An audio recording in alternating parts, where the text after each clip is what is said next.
Hello and welcome back to Love, Peace, and Happiness Tarot. I go by Melinda NailFanatic and I'm here today with Brooklynn. She is my definitely a soul sister. She is the lady that did my tattoo on my neck. She is somebody that watches the videos with you. She is amazing. She is an artist at heart. She is very kind. She is very creative. She's got an interesting set of dad jokes. Maybe she'll share some with you. But so she's in town, and we're taking advantage of this opportunity to conduct this interview here with you live on the channel. So I purposely didn't go live, so more of you would be like, "Oh, she's finally live." Yep, I'm finally live, and I'm live with a friend. So, Brooklynn, go ahead and say hello to everyone on the Hi chart. guys. So we don't have any outline today. I don't know. Is there anything you always wanted to say on the channel? The first thing that popped in my head. Let it flow. Yeah. Let it flow. Thank you for having me. This is awesome. I'm very honored to be on here. I've been following you for a hot minute. When was that? Oh man. 2016, 17? 18? I think it was actually 2019. I'm just trying to think the time scale. It was definitely right before COVID. Jasmine was getting tattooed, wasn't she? Yeah, 2019. Had to be 2019. Yeah, I met Brooklynn when I was with Jasmine, and Jasmine was getting a tattoo on her neck. Big old tattoo. And while she was getting tattooed, I was meeting Brooklynn and some of the other artists and different people around there. I see Interstellar Frequency live with us. What's up? You say good to put a face to the name. That's nice. Yes, it is nice. But yeah, so I met her there, and then we switched Instagram and stuff. Oh, her Instagram's in the title of this, in case you're ever out by St. George, get you a tattoo. But yeah, I met her there, and she was the one that ended up actually going after everything that I showed her. She was in love with my nails. I remember you took pictures of my nails. You were so fascinated with my nails. Yeah. That's what they were, long. Yeah, they were still really long. I had never seen nails like the ones that she did. You did the I don't know what you call them. They were like the quartz looking. Yeah, I had the crystal nails. I had a corkscrew, and I had dagger nail. I had all kinds of stuff on my nails back then. So it was really cool. Yeah. So then life evolved and things changed. And then I had a different girlfriend, and she wanted to get me tattoos. So I thought about Brooklynn, and I went to her, and she put these tattoos on my finger. And then she was watching my YouTube channel, and I'm like, connect with her like that. And I'm on the channel talking about, I'm going to get my, so there it is. It's talking about speaking it into reality, speaking it into materialization, right? Where I'm like, I'm going to get my neck blasted. I don't know, but I just see it right here. It's all blasted. And she ended up doing it for me. I won a raffle, bought a couple tickets to her raffle and won, and got my tattoo done. And she really hooked it up. I get compliments. We're about to add more. Yeah. It's just some empty space. But yeah, everything happens by divine design. So I want to tell you about an experience I had today. Okay.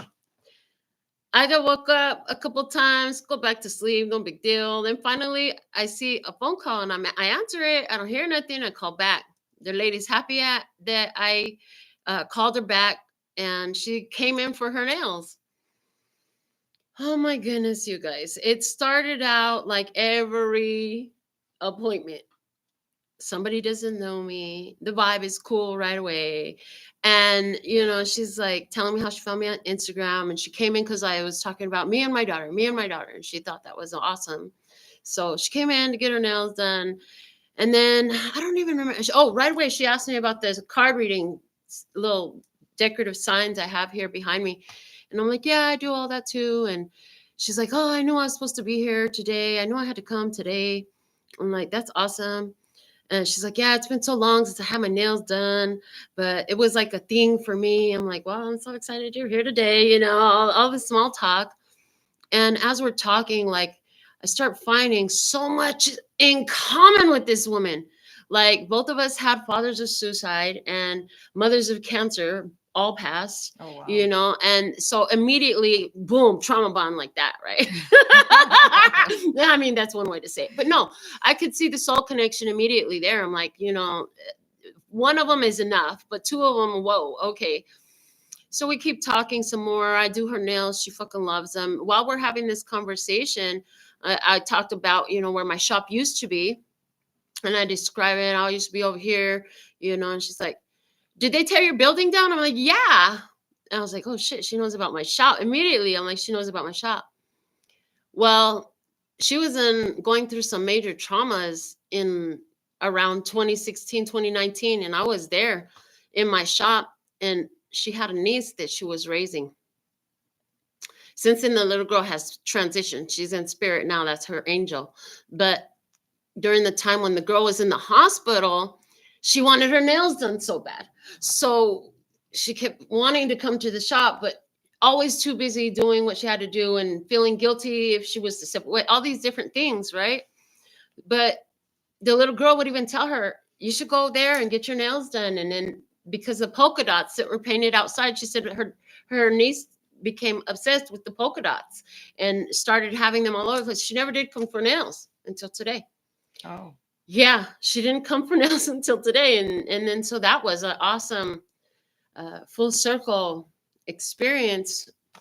And it's like, it comes in at a time where I had the old energy, the way I described it to my daughter in a phone call, while I didn't reply to you immediately, was it feels like the old energy. Sometimes it feels like it just has hooks and claws into your energy. And the way I see it, it's like pulling off the flesh. Like I see the flesh just stretched way out, like ripping it out, you know? It's like sometimes you think you're done with it and it's off of you, and you think that you've had your last bout with it, and then it comes up. And I had a day like that recently where all these emotions came up through me. And I told my daughter, I said, it feels like that. It feels like every time where the doubts come up and I stare it in the face and I say, yeah, that might have been, but this is what it is now.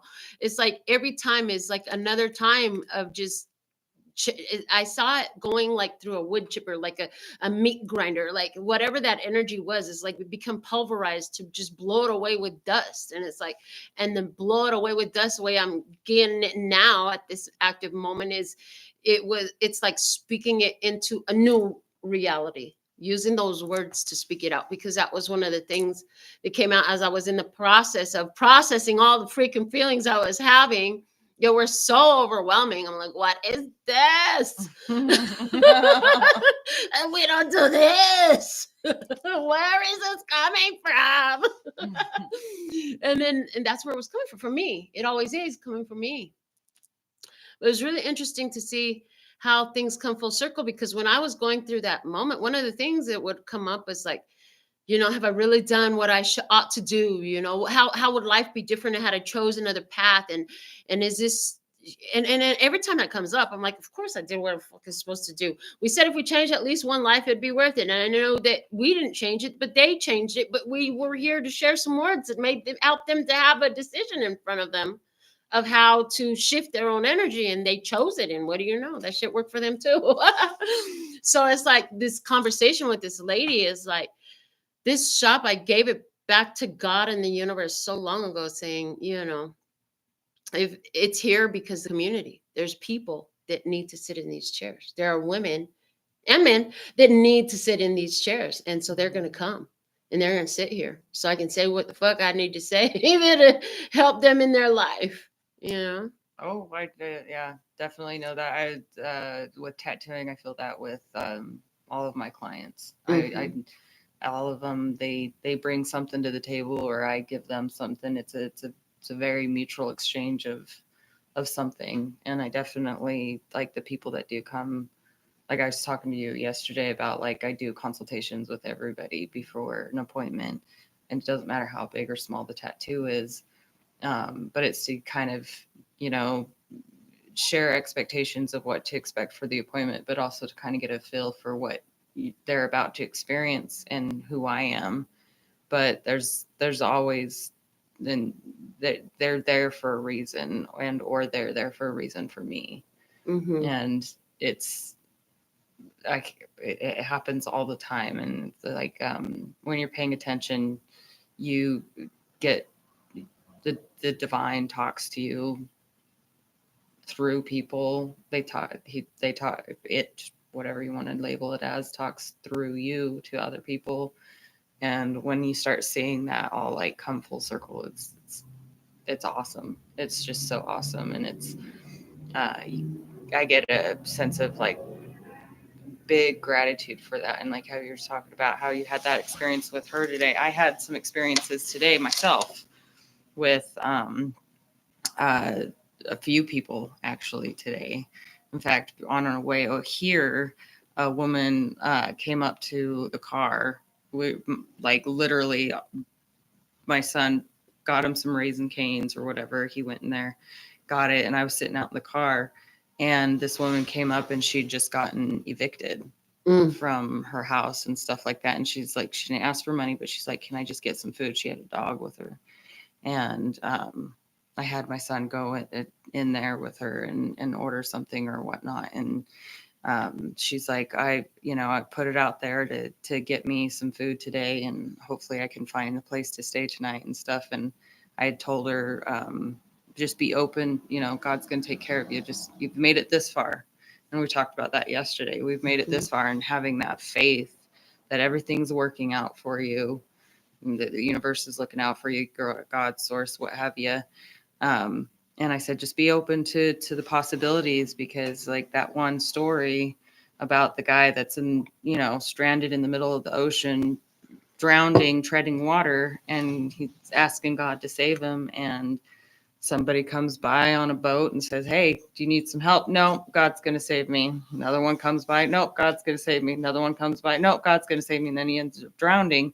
Goes to God and says, like, why didn't you save me? He's like, I sent 3 people to you and you denied all of them. No, don't help me. Don't give me what exactly I need. Do not get me out of this water from drowning. And it was funny because before I could even say that story to her, she's like, I just told my daughter this story, and she was blown away that the not coincidence, but many people would label it as coincidence, that I just talked to my daughter about that. And I'm like, there's a reason why then. And she's like, yes, that was confirmation. And she was very, very thankful for the meal that she got and stuff. But that just like happened on my way here. And like I've had good conversations with my son. So my son had a rugby tournament today.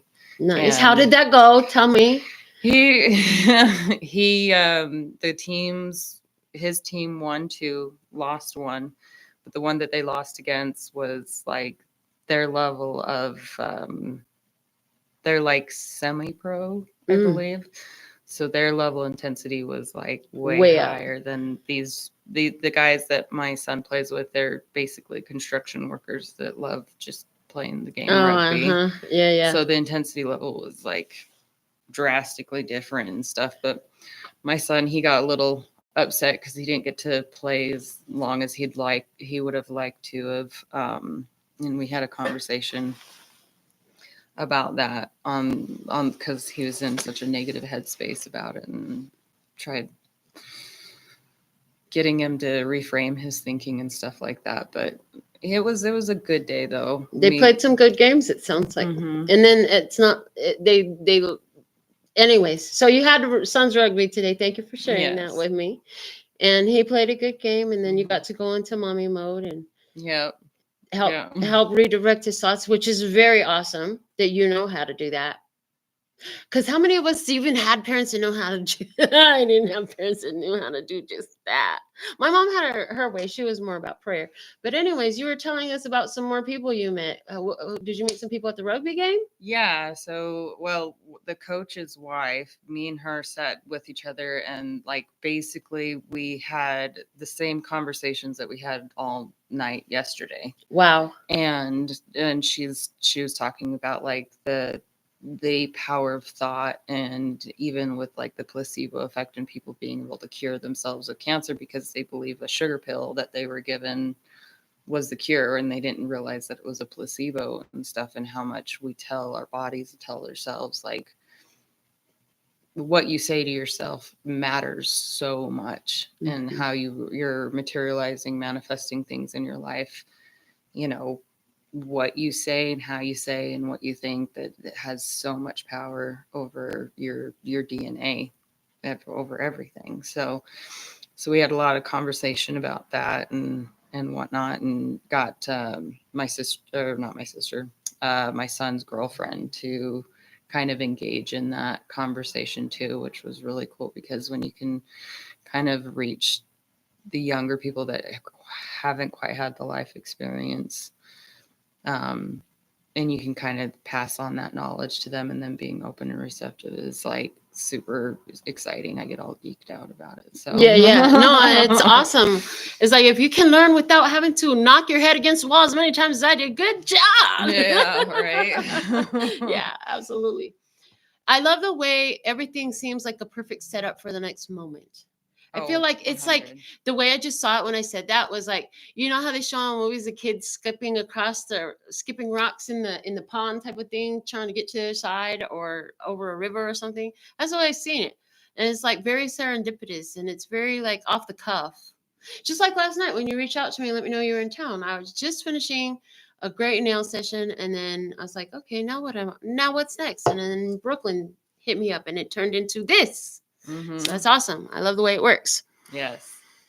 Interstellar Frequency said, being open to receiving, that is so much important. I'm still learning how to do that. And he earlier when the car raced away, he noticed that there was some energy there.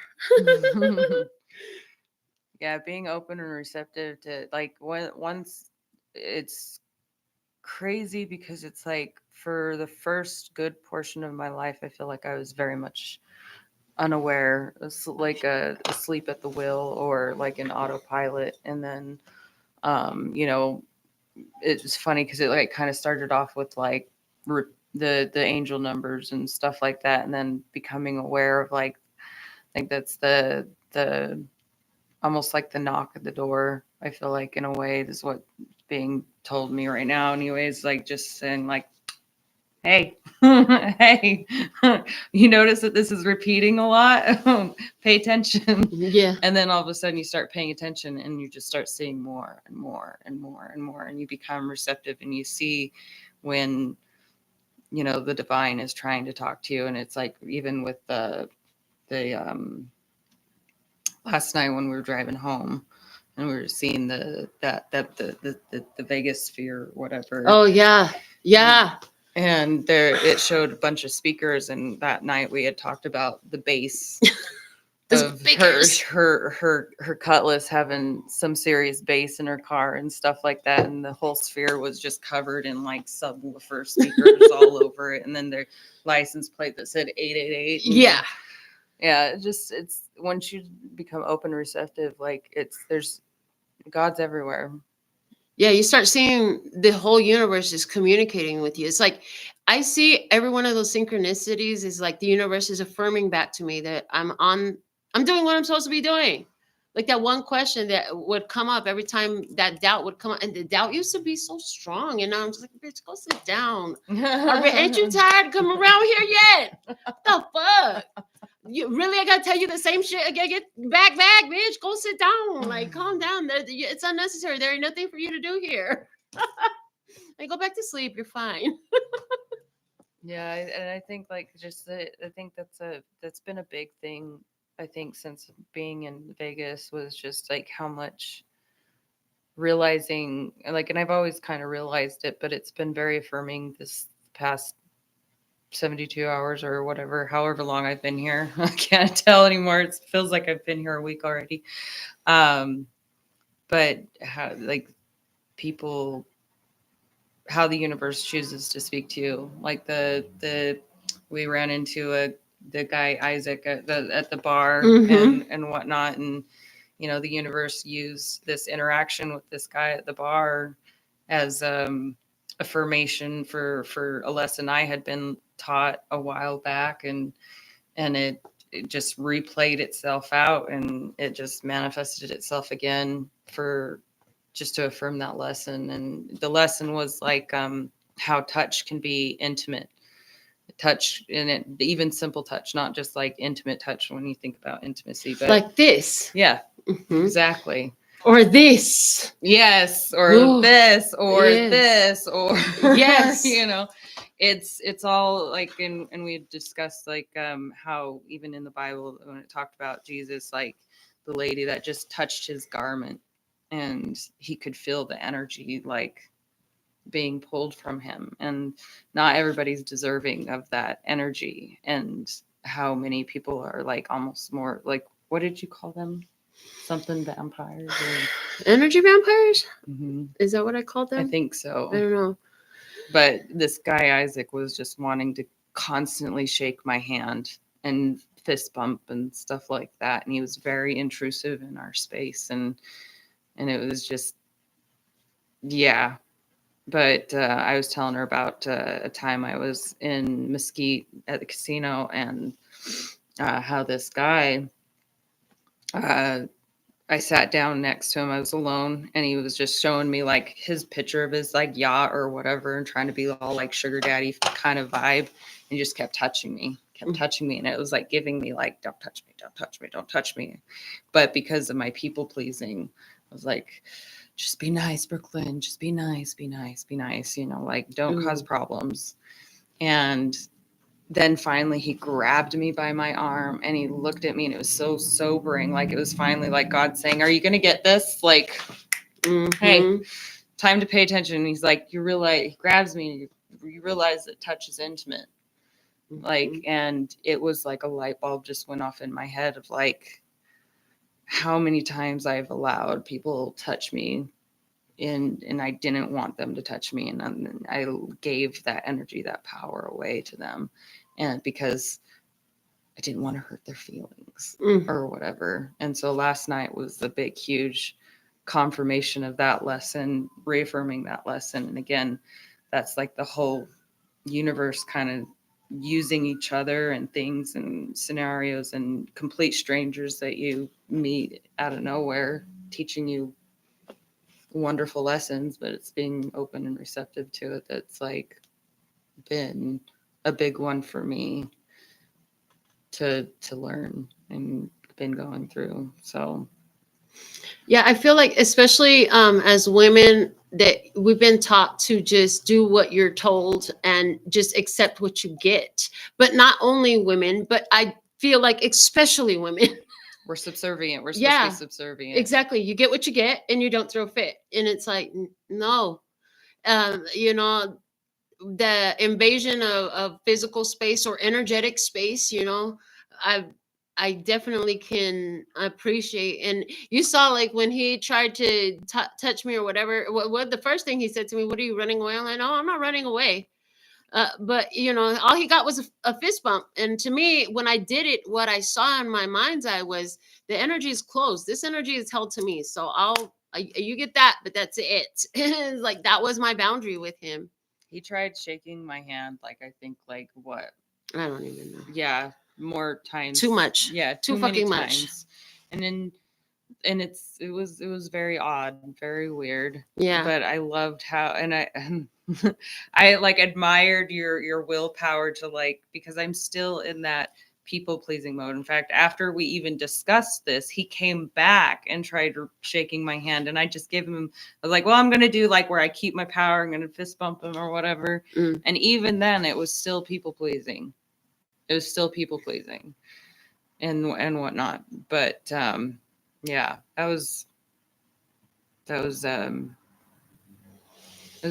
good lesson. It was a good reaffirming of that needing to know what boundaries, and claiming your space and claiming you're just, and when he came back and you know, and he did this, and immediately my soul was like, hell no, do not give him your open palm. And I was like, oh, it's because I don't like touching people. Really, I don't like people touching me. I just told him flat out like that, and Brooklynn just looked at me. So when we walked away, we had a great conversation about that, like, because it's like where everybody's supposed to just bend over and take it, you know. And it's like, no, if you don't like something, you have to. And that was so many years of practice to get to that point to where I could literally just say, no, I don't like that. I'm not going to do that, you know? And how many people like and this is just with handshakes, let alone like, you know, thankfully we're at a gay bar and I felt safe, you know, with the guys around or whatever. But I can't tell you how many like just regular bars I've been to and didn't feel safe because somebody offered to buy me a drink because there's an yep right there, it's right on the nose. Yep. You know, how many times like somebody comes up to you and it's like, let me buy you a drink. Okay, well, what conditions are attached to this? Because and like what contract am I signing to accept this from you? And that just now reminds me of Persephone in Hades. Okay. And how she ate the pomegranate seeds. Mm-hmm. And so she was forever tied to Hades because of that. Zeus was like, well, did you like to partake of anything? So Hades kidnapped Persephone. She was a nymph, a spring nymph or whatever, very beautiful, kidnaps her, takes her to the underworld or whatnot, and offers her pomegranates. I think she ate like 6 seeds or something like that. And so when her mom searches for her, Zeus finds her or whatever, and he's like, okay, well, did you eat anything? Did you take anything from him? Did you accept anything from him? And she accepted these seeds, and it like forever tied her to Hades or whatnot. But like the when people offer you things, sometimes it's like, be careful what you're accepting, because there's a contract with it almost. So what I'm hearing right now while you're talking real live time is unless you set the intention of why you receive and what you receive. So you can say yes to whoever the fuck you want to offer your drink, fine. But in your mind, you got to know and you set the intention for the receiving of that drink. Yes. If you learn how, so that's the thing. That's what it came up in different ways last night too. It's like, I don't operate the way most people do, because you can't, it doesn't matter what I do. It matters what I decide it is for me. And their intention in my life is never more powerful than mine in my own. So it's like anything that they try to bring this way that is not attached with whatever my energy is willing to accept, that's fine. I can take it if I want. But anything that's not that will be rejected. And if it's to completely be rejected, they won't even come to me. But it takes like we gotta know it.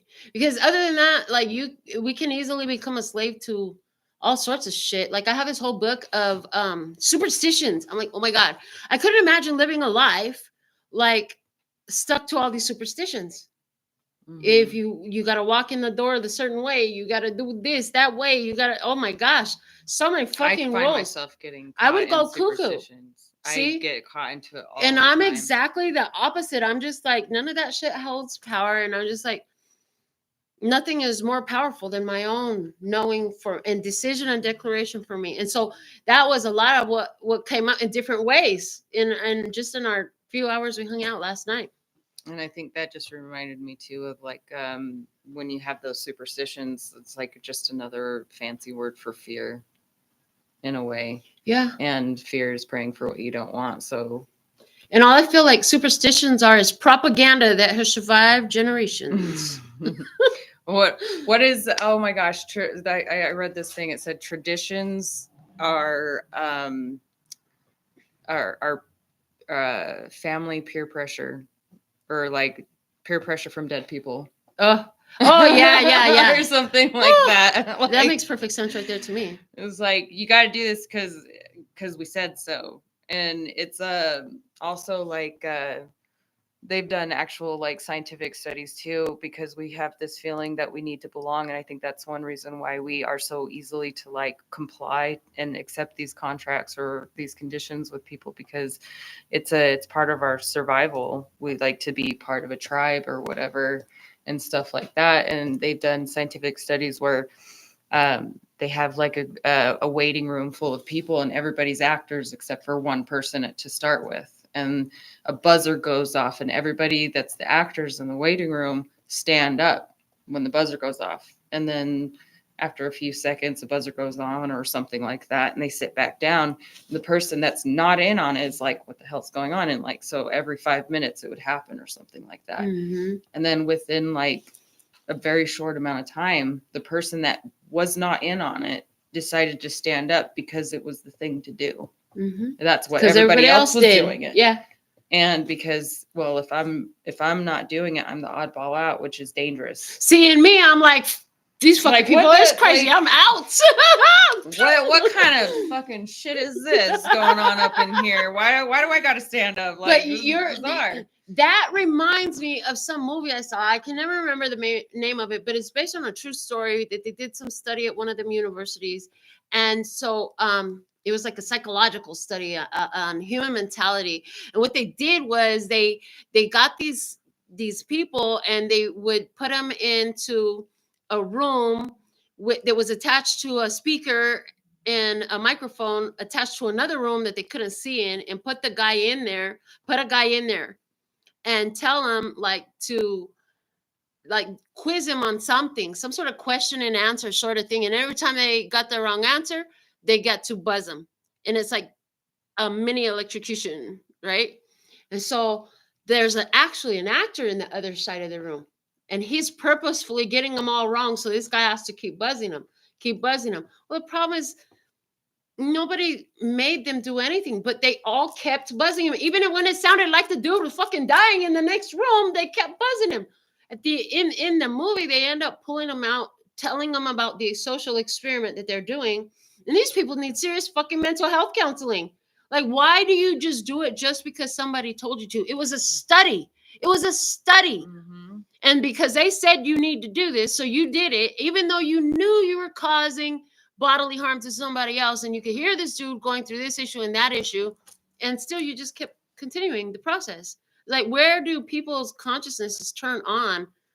It's like doing the same old thing, causing the same old pain to the self and usually to others. If you're causing yourself pain, you're usually bleeding all over the rest of the people too, you know? And it's like, at what point does your consciousness turn on? It's like, I don't need to just do what everybody said. And that's literally the train of thought that takes me to that place. Well, hold on. If this universe is responding to my thought, nobody tells me what to think. I think what I want to think, and I can choose to think something different. And like, I've been practicing that in every fucking aspect of my life for so many years. And literally that's why I know you and you know me, it's like that, because it took me down this path, following my authenticity. It was like being revealed in these experiences of choosing to follow what everybody says or what somebody thought you should do, or do what my own soul was calling me to, and not being afraid to go against grain. But that freaking mental health experience, social experiment, whatever they did, like, that's freaking crazy that people would just so easily, but it happens all the time. And it's happened. I think I'm so grateful that you could meet a random person at a rugby game who understands the power of thought. And I can meet random people when I'm out who understand the power of thought, people who are willing to learn more. And I do feel like, even though it's always been that way, I see more change because people are learning more. Like, awareness is so important. Mm-hmm. Being aware of something can change everything. Oh, yeah. Mm-hmm. Yeah. And like, just, I think a thought came to me too, was like, when you're talking about being aware and stuff and listening to the intuition. And I think we talked about that yesterday too, about like how we have those, don't force things, go with the flow, like having to pay a bill and you try it over and over and over. And for whatever reason, there's a block and you can't get this bill paid, or you can't do something. And the more if you end up forcing it, you find out that wasn't, had you not forced it, you would have had a better outcome.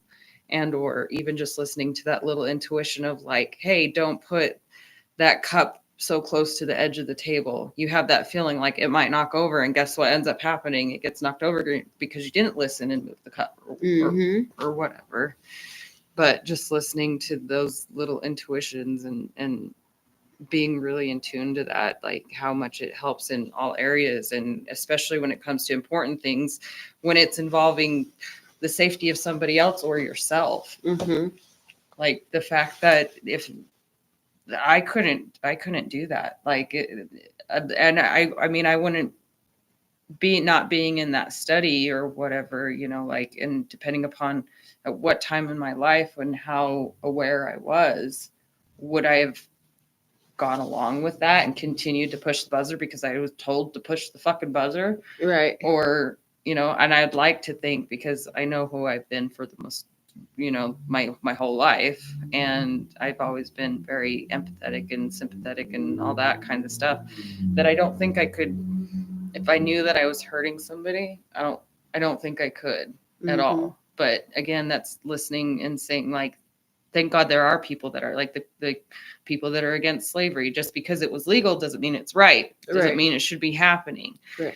And so, but having that courage and that self-awareness to be like, no, I'm going to stand firm with what I know is right for me. And I think that there's too many people that don't listen to that. And that's why, in a lot of ways, that's why the world is in the state that it is in. But I do believe that the world is getting better. Like, and I firmly believe that, because too, your thoughts create your reality. And the reality that I choose to live in is I choose to see the good in the world. There, I recognize that there is the contrast of the good, that there is the shadow, but I refuse to think that it's all just shit, because then guess what it's going to be? It's going to be all fucking shit. And I choose not to live in a world that's all shit. So yeah, it's important, like each one of us being so having such strong ability.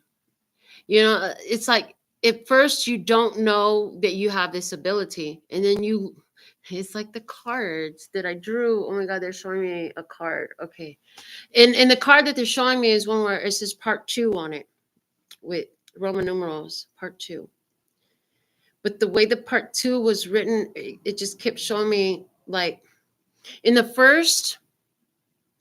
part 1, you realize you have the superpowers. Oh my gosh, I have superpowers. I can speak, think, and feel my reality into whatever I want it to be. And so in part 1, it's just like any superhero movie. You learn how to, Spider-Man learns to shoot his web. He learns he can jump from building to building and all this shit. But in part 2, it's like you already have the knowledge. Now you know how to use the skill. Now comes the reason why you need the skill. So here's the foe. Here's the enemy. So I say that to say, it's like, that's where the darkness comes from. I feel like the more light you create, the more the shadow comes up to be faced. And it's like, do I ever get done with facing my shadow? I don't know if you do. I don't know if you do. I know that you get real familiar with it, though. It's almost like you become desensitized to the things that used to trigger you or cause fear or worry, because you faced it so many times. You know you're going to make it through. It's like, oh, fuck, it's another mud puddle. Okay. I'm going to have to clean my shoes down. Yep. Dang it. Dang. Maybe I just need to get a new pair of shoes this time. Fuck. Yeah. Another mud puddle. Yeah.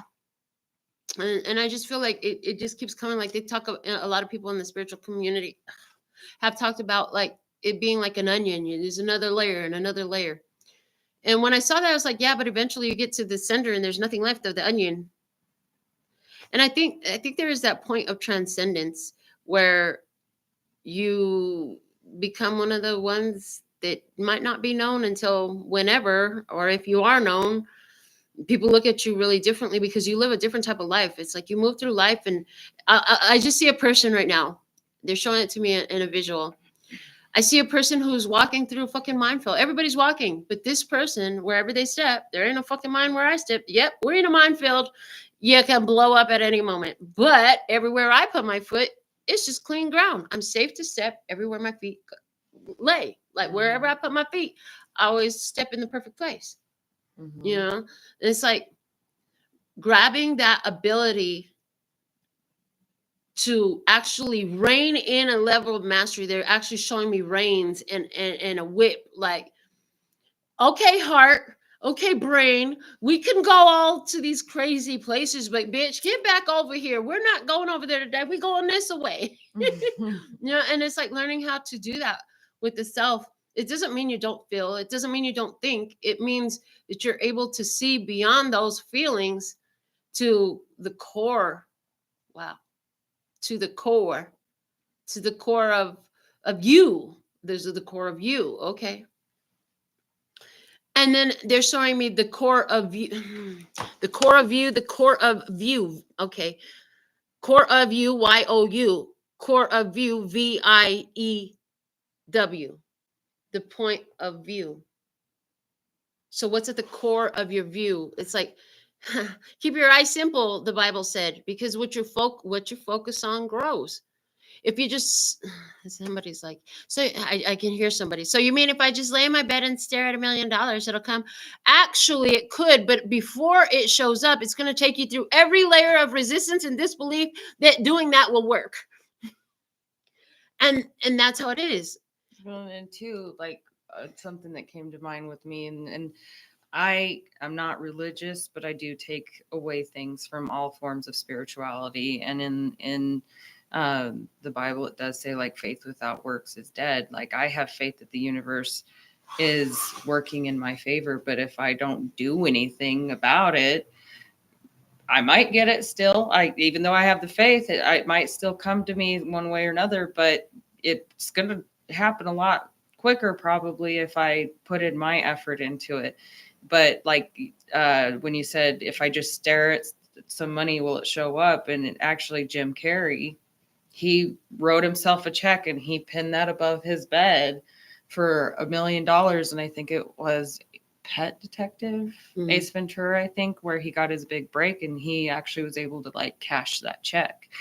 And, but not to say that he didn't do comedy clubs. He was on In Living Color. He was putting in the work, you know, but I mean, in something too, I wanted to touch on that kind of will tie into this. So bear with me. I'll bring it around, but talking about like facing the shadow and whatnot, and will there always be shadow? Is there's a balance, like the yin and the yang.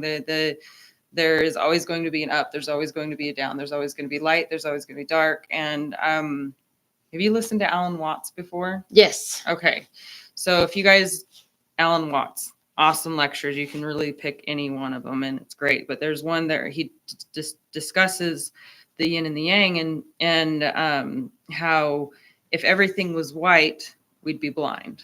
It'd be basically like we'd be blind. If everything was black, we'd be blind. We need that contrast to create everything. And so there's life, there's death, there's up, there's down, there's good, there's bad, there's whatever. And the way that I see it, when we ask ourselves, like, why does bad things happen and stuff like that? For one, it's for our evolution of growth.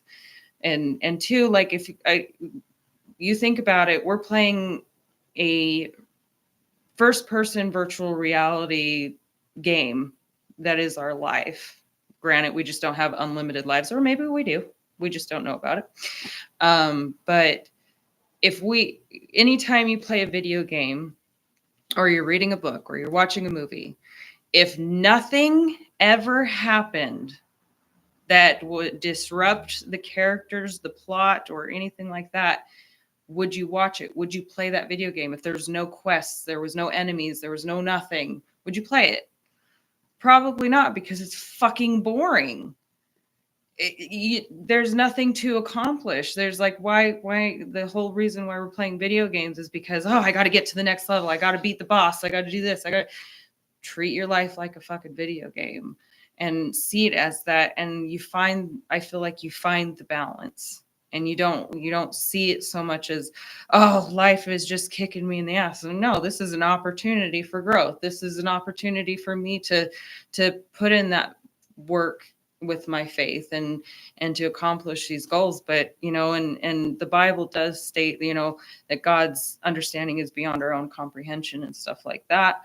Well, what if having an imperfect world where there is a balance and duality, that is what is perfect, you know, because if it wasn't for tragedy and sadness and disruptions in our lives, would we even know what happiness is? Would we have the gratitude for happiness? Would we know it when it smacks us in our face? When you watch a video of your grandbaby, you know, cooing at the camera and stuff like that, like, would we even recognize those beautiful moments had we not recognized the opposite of that? So it's kind of like having gratitude for the bad that does happen in our life, because it also follows with it the good. Anyways, so that was, yeah. No, it makes perfect sense though. It's like every seed starts in the dark, and it doesn't come till the light, till it grew through the dark. Mm-hmm. So it's like it's all required. It's part of the universal laws, and it may not be that way in some other multiverse, somewhere else in the multiverse, but in this planet, on this universe, that's how the laws work. And that's why. So yes, we're love, peace, and happiness to row, but you can't have the love, peace, and happiness if you don't know what anti-love is. If you don't know what anti-peace is and what anti-happiness is, you wouldn't even know it. It reminded me when you were talking about it of a show that I watched, and it's called The Good Place. I started watching it. I need to. It's kind of one of those lame comedies, you know. It's like it's funny, but it's lame. But dad jokes. Stick in it. It's interesting, but there's this part where they make it to the good place, and everybody in the good place fucking hates it, because every day everything they want is there in abundance. There's nothing lacking. Everything is perfect all the time, and they're just like bored of perfection. Mm-hmm. And what do we do whenever we achieve our goals? We find new ones. Yeah, constantly. It's like then that just creates more obstacles and opportunities for growth. Mm-hmm. There's always the next thing, the next thing, the next thing. We're always striving for, we crave conflict. We crave drama. We crave, because it's what keeps us going. Like, and yeah, there's some times where it gets a little overwhelming at times, but then again, when it does get overwhelming, or when it gets really bad or whatever, what is that teaching you? Yeah. I think that I know for a fact, yeah, that I chose some very contrasting experiences, some very dark experiences, some very unhealthy, toxic experiences in life. But when I realized that by choosing them, there was so much to discover.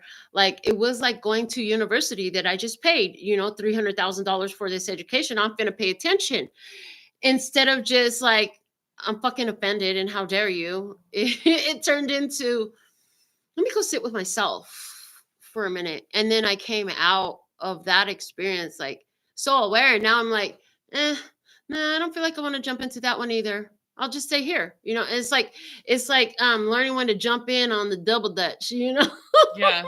Yeah. It's like, do I want to jump now? And you might choose it for a while. And every time we choose to do some different experience, it's like that. Every experience in life is just like a new partner, is a new soulmate. It's like that. It's another child that you birthed. You got to raise it. You're gonna have the shitty days and the cute little cooing on the phone for grandma days. It's all mixed up. Mm-hmm.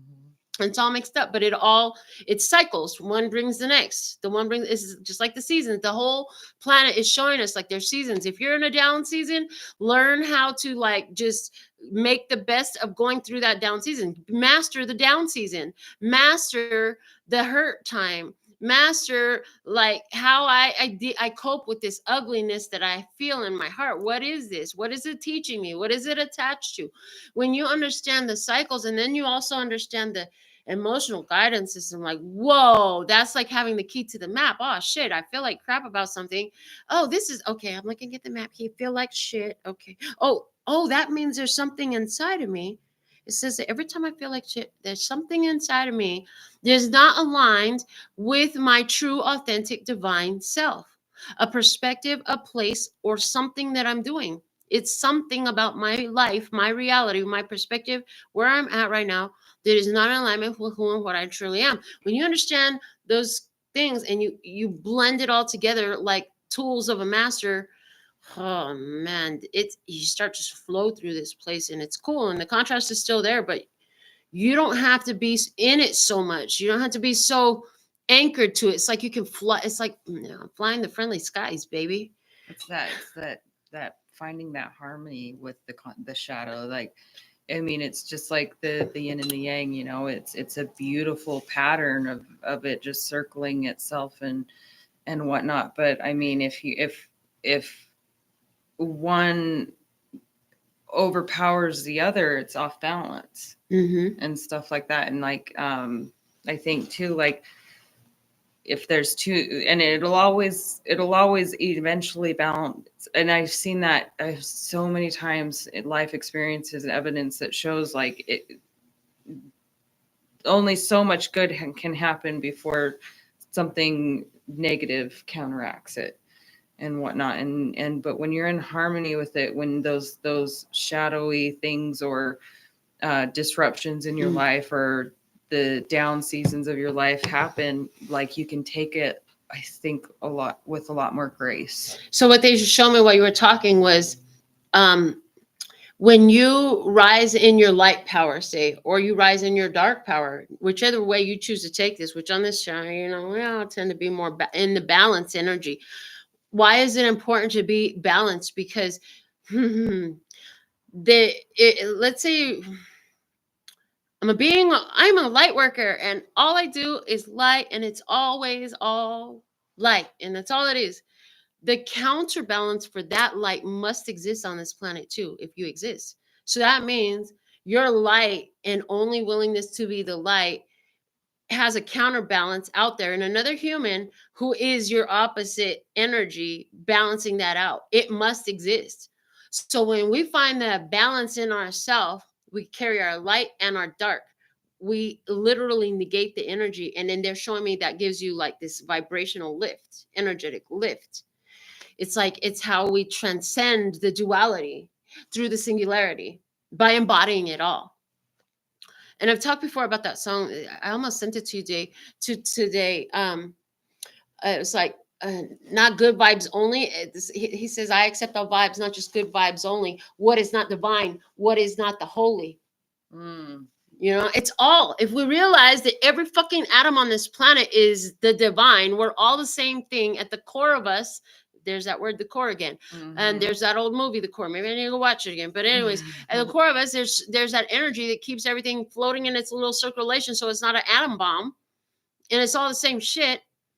Then it's only our decision that it's bad, and that was the programming. Think about it.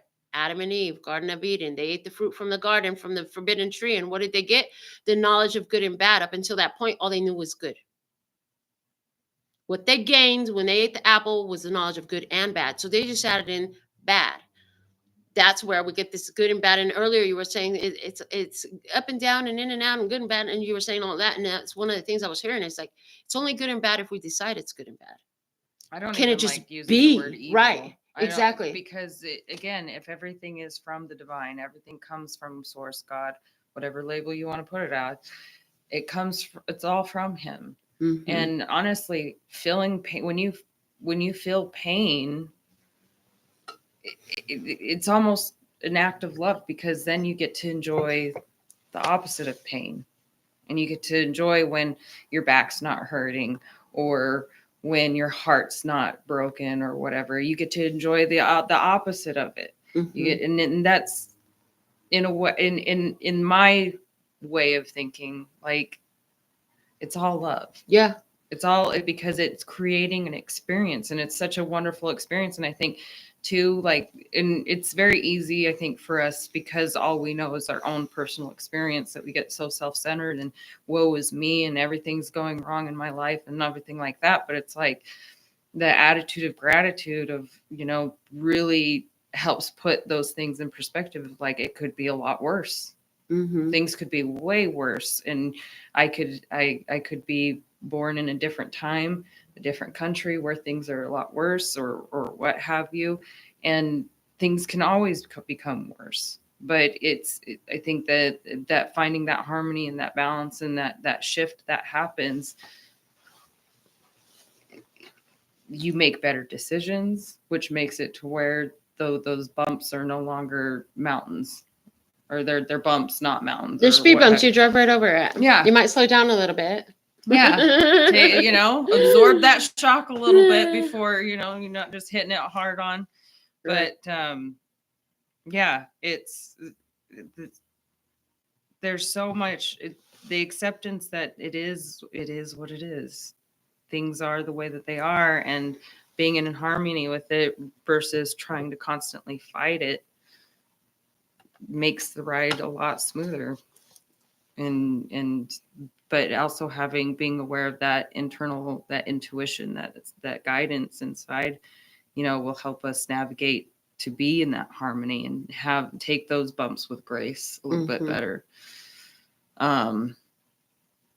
Yeah. Yeah, I just saw a pendulum. It's like the pendulum must swing both ways. Mm-hmm. And I always talk about the K-drama where the guy goes to see his ancestors in heaven. He's granted a pass to go to heaven to do some special mission, but the ancestors are seeing him and they're like, oh, that guy had a horrible life in the beginning. First half of his life was terrible. Have you heard about this guy right here? His life is horrible. And he did. He had the worst luck. Everything was against him. Everything was crap in his life. But the answer is just like, yeah, but that means he's really lucky because the last part of his life is going to be amazing. It's all going to be worth it, And it's like, that's literally a law of the universe. It can only go as far up as it went down. And then I'm hearing, so some of us, we go through moments of doubt or stress or worry or concern about some big dream we have, some goals, some project, some business, some relationship, whatever it is. And it's like, it's so big and it's got to happen. And so it's like, there's sometimes you got to dig deeper to make the bigger dream happen. So you're like, well, Susie and Larry and Hal, all their dreams came true already, and here I am. It still hasn't happened for me. And it's like, that's okay. Some things require more energy than other things. And some of us are coming from so deep down in the dumps, we have no idea how high that energy is going to catapult us. But it's about, this is why the going back and forth from the shadow into being in the shadow and being in the light and doing the shadow work and coming back to the light for a respite and then going back into the shadow again is important, because it's like, this is the movement. I'm seeing a movement, this is how you wiggle your way out of the mud, out of the dirt, out of the dark. To where you actually will end up in that point of singularity where you become the unity in your life. You become the decision and the declaration. And yes, everybody's still having their experience, but it's almost, again, like you're flying above everything. You're still in the world, but you experience the world differently because their energy of light and dark responds to you differently. And when I see a lot of, when I have seen a lot, like, for example, when I set my mind that I was going to start deciding to have a good day every day, I'm going to be happy today. Today's a great day. I started doing that. And then I always remember that day where all in one day, I had like several different experiences and none of them were nice. In one case, a guy was following behind me. He was talking about doing violence to me. I was in a casino. I had to call security. They had to escort him off the property. While I'm waiting for that to happen, I get a phone call from my cousin, let me know that my grandmother's going to die. And then her deciding that, she thought how I should reply to that. And I'm like, I had to handle that verbally. Then go to my daughter's school. Fucking rim falls off the car. I had to get help to get my rim back on my car. I don't know how the shit got loose. I had spinners on the rims. Anyways, then we go to get lunch or after school meal for her while we're waiting to pick for her and my nephew while we're waiting to pick up my nephew from school. We're in the parking lot getting back in the car from Subway when the girl in the next car starts yelling, talking shit to my daughter about, you trying to be with my man, about flirt with my man. And this was when I had finally, and I maintained a really good attitude through all of that. I didn't let it break me, but this was where I kind of broke. And I was like, you have no fucking idea what kind of day I had. And you should watch how you talk to people. And my big knee-jerk reaction, the best that they got out of me that day was I just flirted and took off. And I probably cussed the bitch out or something like that. I was good for that. But it reminds me Sorry. No, I was just going to say, like, when you make that decision that you're going to do this, everything that's in between you, every bit of resistance between you and being that, boom, it'll show up. That reminds me of like when that saying, when we pray for patience, when we pray for to all that kind of stuff, God, universe, source gives us opportunities to practice that, because we can't be that if we don't have an opportunity to exercise that.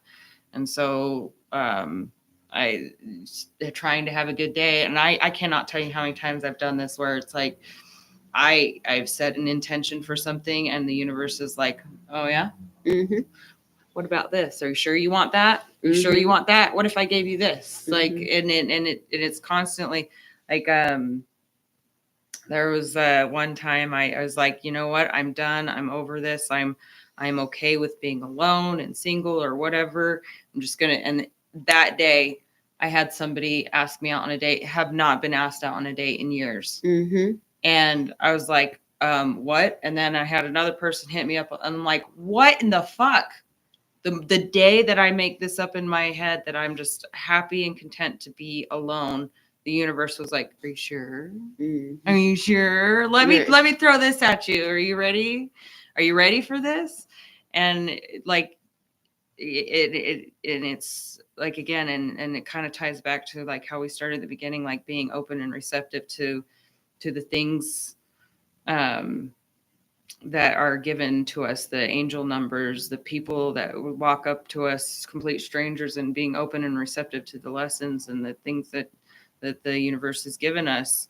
Like, when you ask for something, it's the universe is going to be like, yeah, you really do. Let's see how bad you want it. And it's and another thought too, when you were talking about like, well, this person got all of that they wanted and stuff. And what kind of came to my mind is, first of all, again, we kind of get self-centered because our only perspective that we truly have is our own, and we're stuck inside of ourselves. We can only try to project, but we can never put ourselves in another person's shoes completely. We can just imagine. So for the people that you think that just got everything handed to them, you have no idea what that has brought them to where they're at. You don't know what happens behind closed doors, what happened for them to get where they're at. So like, don't ever think that just because they're on easy street right now, you have no idea how they got there. You know, and they may have made it look easy, but you don't know probably how many nights they spent crying by themselves, you know, silently in the closet so their kids don't hear or whatever, you know, you have no idea. And like, nobody gets out of this life unscathed. Like, nobody gets complete easy streak. I don't know one person that has had some shit happen to them. We got lots of comments on there, it looks like. Yeah, that's interstellar frequency. He's wanting you to pull a card. Oh, okay. And I know you were excited when I told you I pulled out the cards. So you're more than welcome to pull a card whenever you're ready. I got the few oracle decks and tarot decks that I keep here in the studio. Okay. Which ones? I have the Work Your Light, the Moonology, the Kipper, the Romance Angels, the Past Life Oracle, and then the Gilded Tarot, Starman Tarot, Light Seers Tarot, and the Idealist Tarot. All right.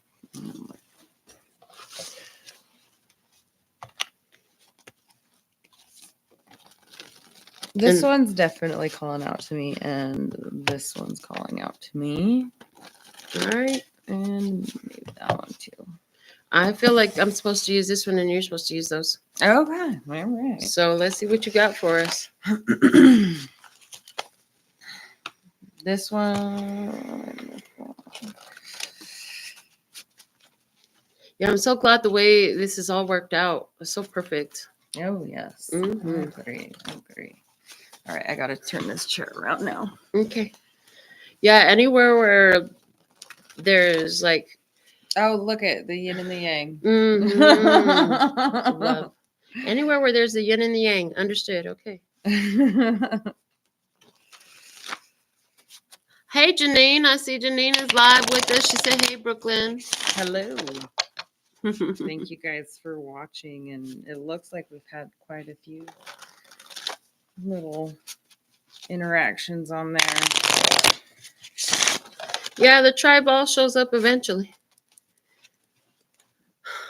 I feel like I want you to pull something first. You want me to pull first? Okay.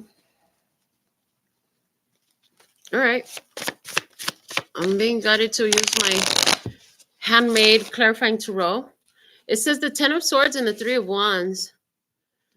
10 of Swords and the 3 of Wands. So immediately what I'm seeing is like that whatever is complete, it's like, so the 10 of Swords right now is showing me like that's the final answer. It's like finally understanding it. No need to stress about it. That idea is dead. That whole entity, that whole consciousness, that whole train of thought, that's decided. The 3 of Wands, that's like okay, you did your part. Now you just got to let it show up. So that's giving me an energy of something's done. Got to let it show up. 4 of Coins is here, holding on. I'm hearing holding on because there was that Wilson Phillips. Is it? Hold on for one more day. Things will go your way. Hold on for one more day. And then, boom, to confirm it, 10 plus 3. I just saw it. There's the 13. There's the Death card energy there. Which is mine. And then now I'm adding the 4 from the 4 of Coins to it. And now there's a 17. That's the Star card. This is destiny. This is fate. This is stepping up and taking it. And then the 10 of Swords, that's where a person makes a conscious decision to say, oh, that's enough of this. This is done. This is where the decision is final. From here, we're going to try something new with the Page of Swords energy, right? The 9 of Swords was like, oh, fuck, what do I do? I got to figure this out. And then, oh, okay. So 10 of Swords is where you're like, okay, I know what it is now. It's time to start doing the new thing. This is that intermediary phase between the old idea and the new idea. 3 of Wands, good at showing up. This is awesome, actually. I'm glad you made me pull first. Okay. Yeah. I think that'll be good leading into this one. Okay. All right. So give you some room. I'm not gonna lie, it's a little intimidating to pull cards with you, Girl. So, I mean, I do my own on occasion. I'm a little rusty, so. But let's see. Good time. Are they all supposed to be upside down? Well, the whole deck is always facing one direction when I put it away. So if you're holding it upside down, I did not know that. Yeah. So okay. Look, you're holding the whole deck upside down. Oh. So you'll have to decide, do they all need to be upside down? You remember, there's not a right or wrong way to do this. Are they supposed to be upside down, or is it because you're holding the deck upside down and you're supposed to upright them? Well, I had no idea. Like, like, okay, so first thing that comes to mind is like past energy kind of feeling right now. Okay. So, and I'm going to keep them upside down. Okay. Because I had no idea on that deck that they'd all be facing one direction. Mm-hmm. And that's the way they came out. So, okay. Let's see. The first one is calling in your soulmate. Your prayers, affirmations, and visualizations help bring you together. So upside down, and like I said, past. So, and then free yourself. It's time to take back control of your life. And then playfulness, to recapture romance, allow your inner youthful spirit of fun to shine.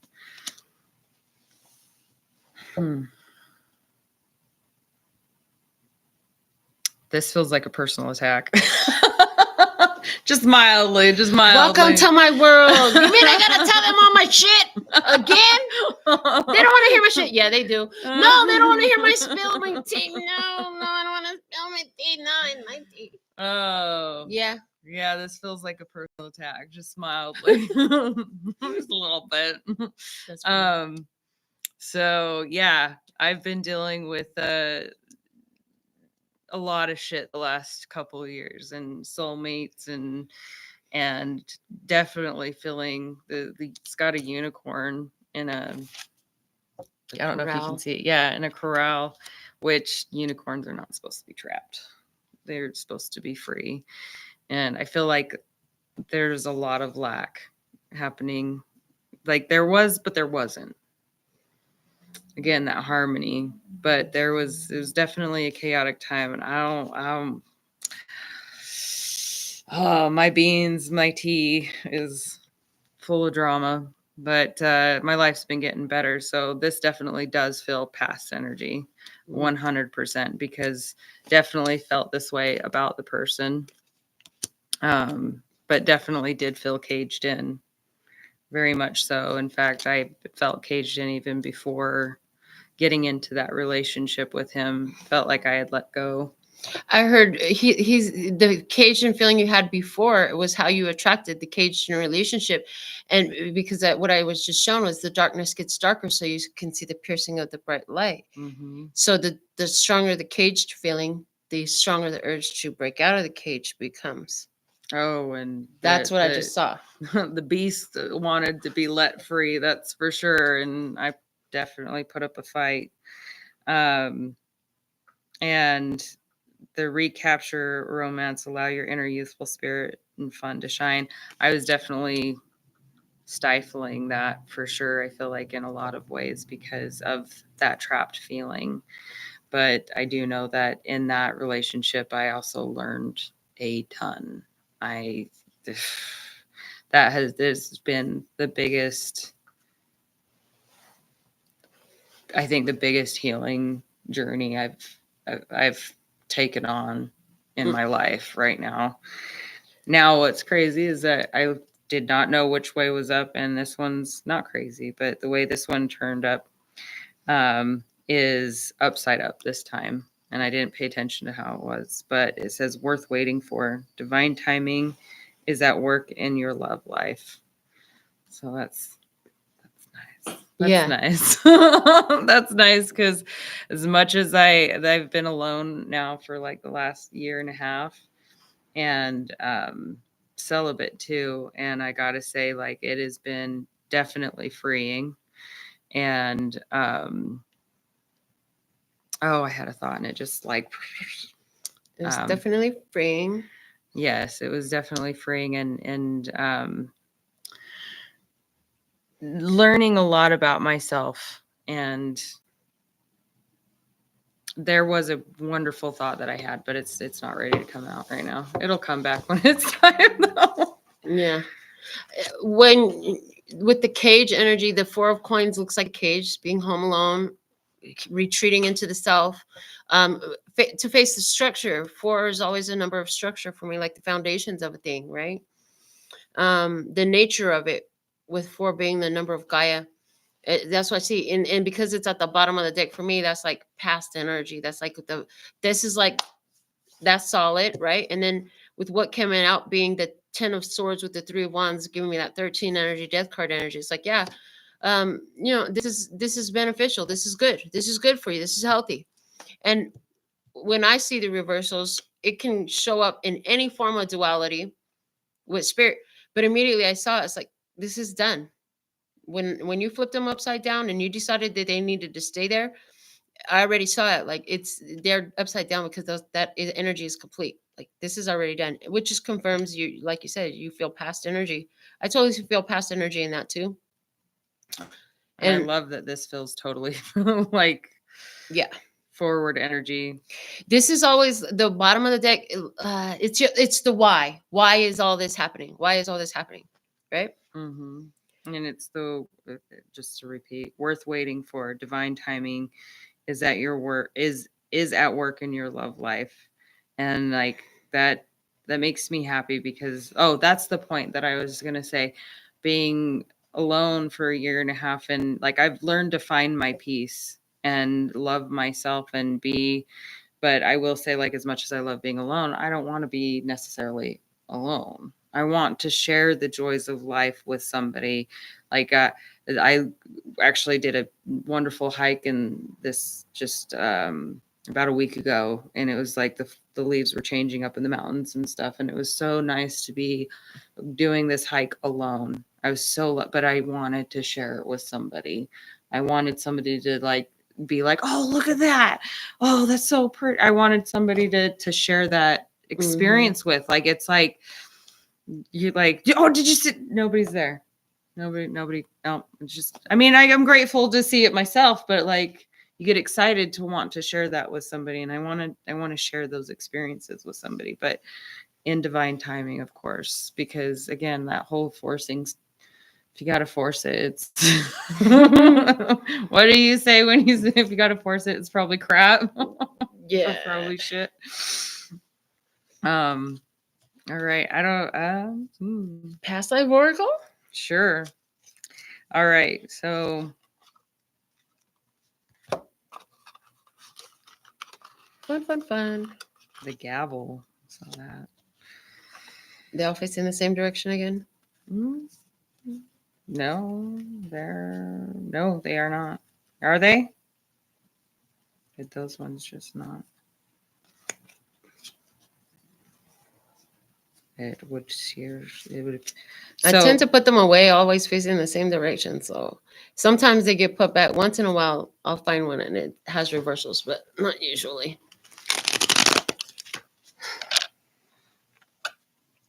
Oh, okay. Wow. I'm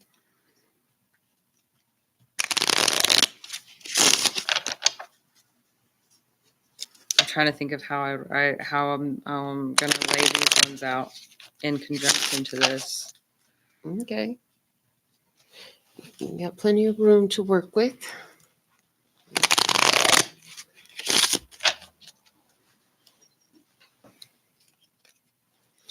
Let's see. OMG, you have to take a trip to Tacoma Hot Springs, a great place. Tacoma Hot Springs. Where's that at?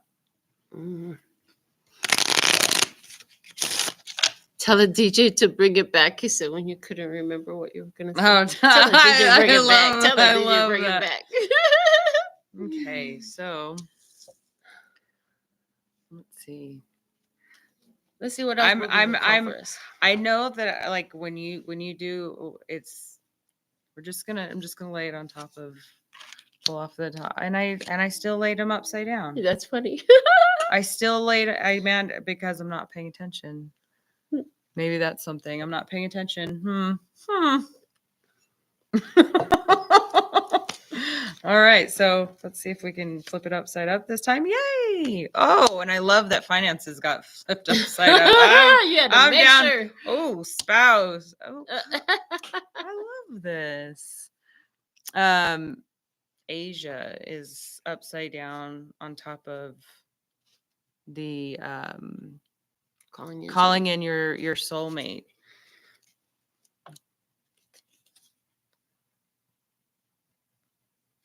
Upside down on that one.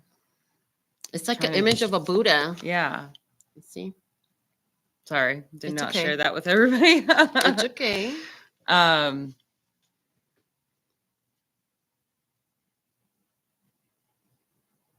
trying to think of like how that one throws me for a loop a little bit. What does Buddha mean to you? Why is Buddha upside down with a calling in the soulmate? Like when you think of Buddha word association. Just self-control and peace and harmony, balance. So with them sitting there upside down with that Asia card, does it say anything to you that way? Well, I mean, the opposite of that would be not like the opposite of kindness and whatnot. Because remember, we were talking about past energies, you said, too. So I'm seeing that, but I'm just like, look at the picture. What does the picture tell you? So with the there's a lot of contrast in the shadow because it's a statue and it has high contrast in the statue to create the shadows that create the face and stuff like that. I had a point to go with that too. I am getting a feeling from it, but I can't find the words. What I see is in the past when you were calling in soulmates with this past relationship, there was some energy of an imbalance inside of the self. It's like, oh, that's what I saw. Yes. Oh, You see it? oh, okay. Like when you call in that past relationship, you called it in from a place where you weren't in balance. It's different when you call in a soulmate from a balanced place, a balanced energy, and a balanced perspective. But when you're calling in a soulmate and you're not balanced, And what are you going to definitely was attract? not balanced. And- I was not balanced. I thought I was on track of, like kind of talked about like faking our faking it till you make it. And I didn't feel like I was faking it. Felt like I was on my spiritual path and doing better and stuff like that. And, and I know that a lot of the fights that we would have was he would have fights with me about shit or whatever. And because I'm all positive and light and all this kinds of stuff, he was my opposite. He was my shadow in a lot of ways. And he brought out my shadow because I'm like, why are you so negative? Why are you like, and because he literally like brought out the parts of me that weren't healed. And I had to I wore mala beads and stuff like that. And I was just like, just live by the, do unto others and all this kind of stuff. And you're a good person. You're a good person.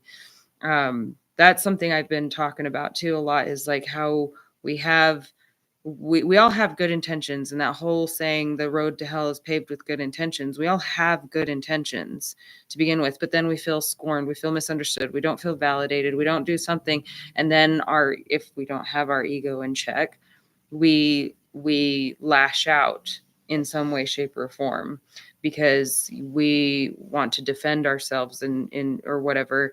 And so we feel vindicated to our good intentions.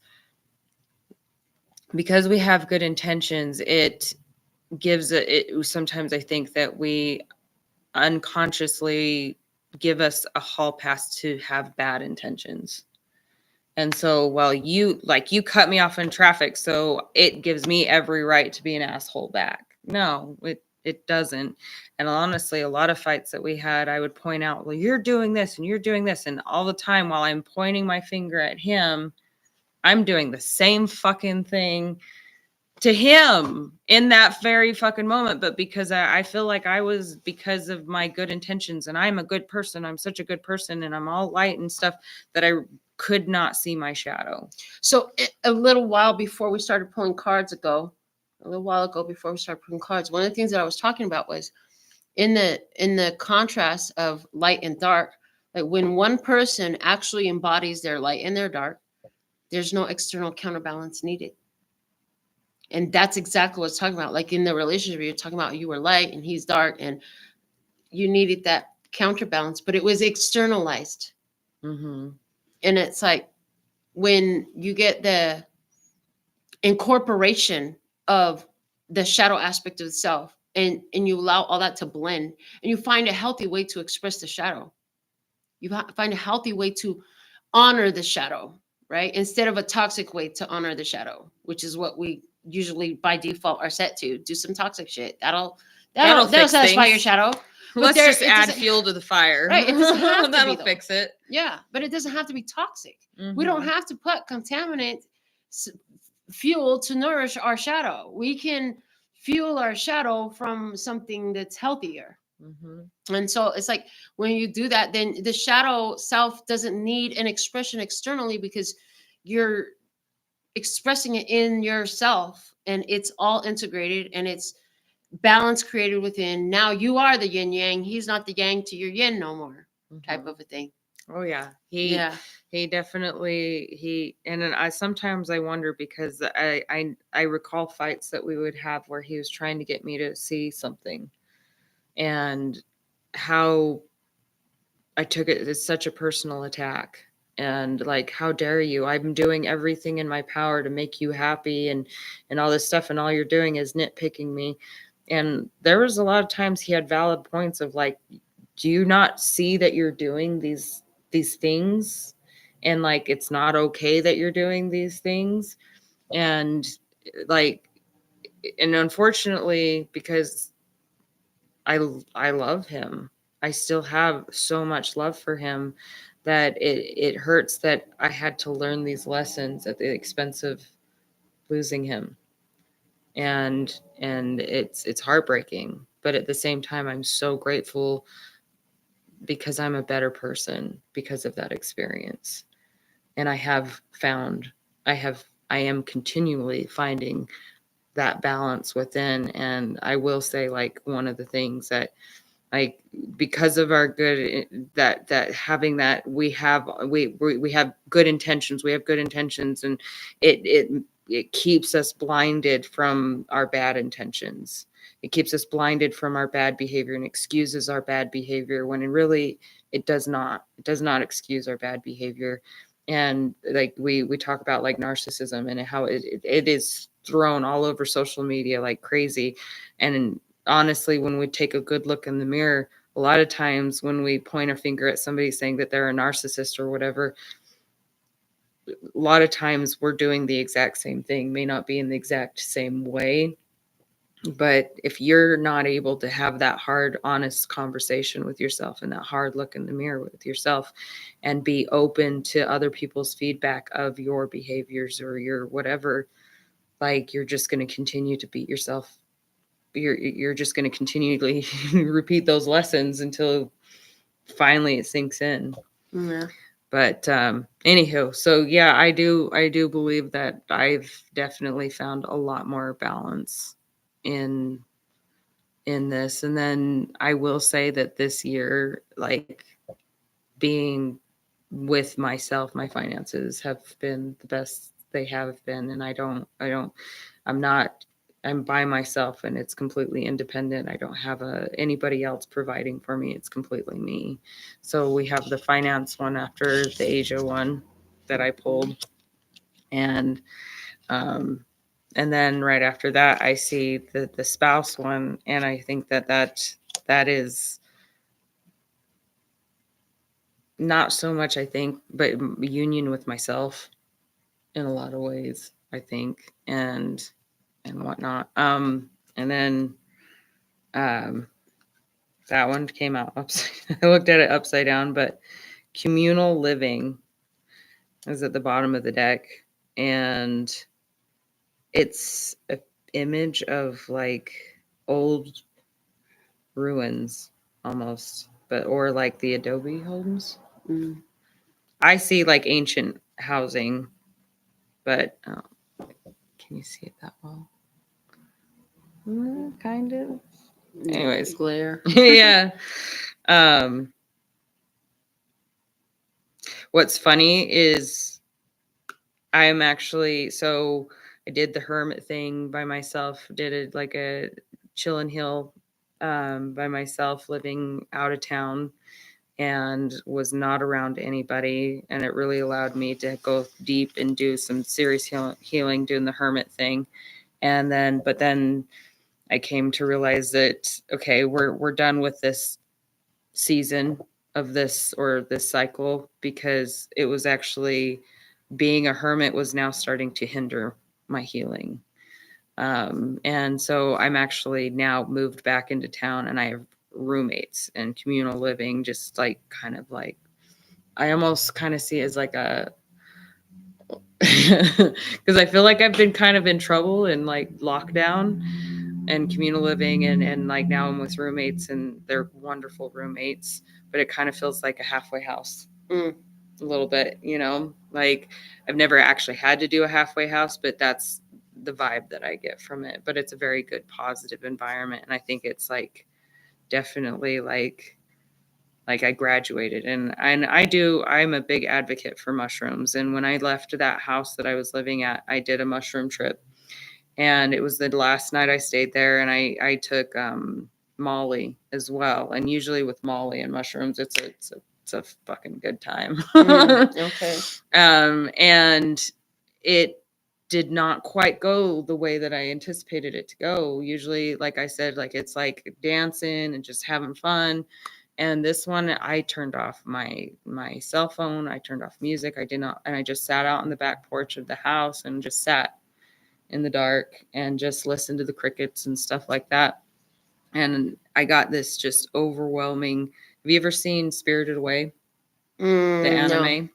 Well, it's about a spiritual bathhouse. Okay. And these spirits go there to cleanse themselves and whatnot. And the house that I was living in is very, very spiritual, very full of energy. In that house. And when I feel like while I was healing and chilling in that house, in being on mushrooms and stuff like that, you just, it's words cannot explain exactly how the experience went, but there was a lot of dark energy, not bad energy, just dark energy in that house. But it was kind of like a bathhouse where it just like, this is where you go to heal, but this is where you go to like heal and leave that shit here. Let me take it on for you. I'll take the bad shit. And then your next phase, like I had that conversation. I literally had that conversation with that house. Like I thanked the house for what it had done for me and all that kinds of stuff. But I was like, I could feel, and like in my mind's eye, see that shadowiness leave me. And now that I'm in this other place, it's a nicer place, and the energy's really, really good. And I just feel like I said, it's like almost like a halfway house. I went from jail, got rid of the bad, served my time, and now it's like the halfway house. And then the next step I know is going to be even closer to my overall goal, which not hopefully, I will have my my little homestead, my little piece of property with my goats and chickens and stuff. All right. So are these all facing the same way? They usually all are. They all are. Okay. That's how I keep my dicks. Okay. That's why when they come out in reverse on the show, like it really speaks to me, because I don't intentionally make them reversed. If it comes out in reverse, it's supposed to, and I get messages right away. I have never made all of my cards face the same way. I shuffle them the same way all the time, so it's like for me to make them reverse, like I have to intentionally do it. They always end up facing the same way unless I start flipping them around, which I have in the past been guided to do. Okay.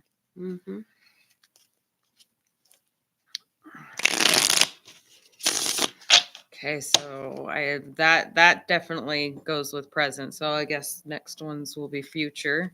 Okay. The moon,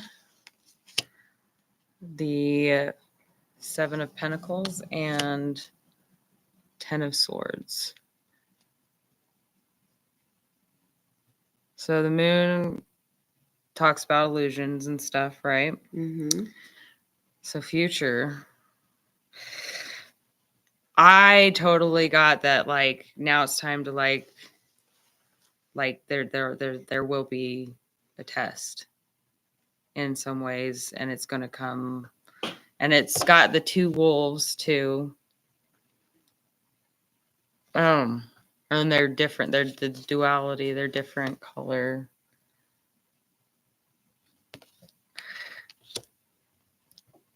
I'll have an opportunity, I feel like, to test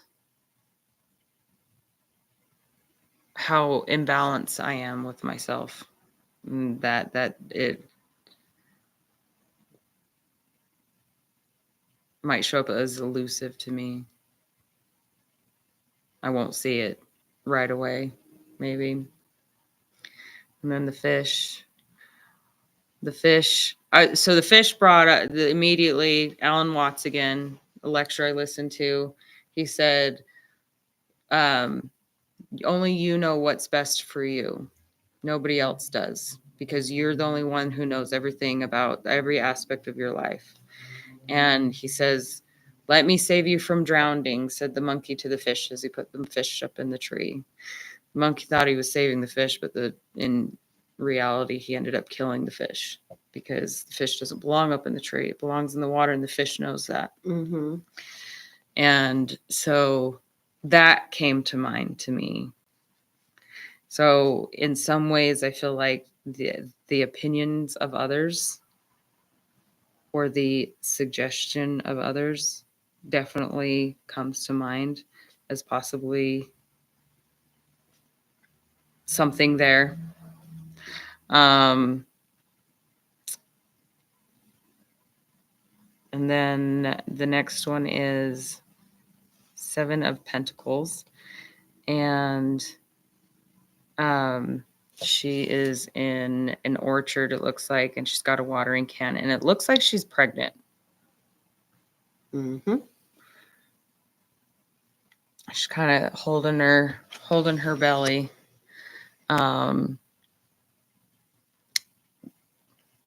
Seven of Pentacles, it like talks about like your Pentacles deals with wealth or financials or things of wealth. It doesn't have to be finances, but I love that showed up on top of finances. Mm-hmm.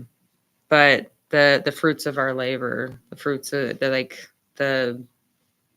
seeing the fruits of the trees that we planted and the watering can of watering what we've been working on. And then I have actually had a lot of dreams about me being pregnant. And 2 in particular, well, one was after, so the first one I had a baby, and it's always a little girl. So I always think that that's just, it's me. So it's a birth of me. And the second dream that I had where I had the little girl, and it disgusted me, but I abandoned her, like basically. And she was in a dirty, soggy, gross diaper and just covered in grime, and like had like a blanket that had, like was tattered and dirty, and just like I just would leave her on the floor and like not take care of her. And like I'm watching myself dream this, and like my higher self is watching myself completely ignore this girl. And I actually, and this is on top of the unicorn. This is on the same row as the unicorn being trapped in there.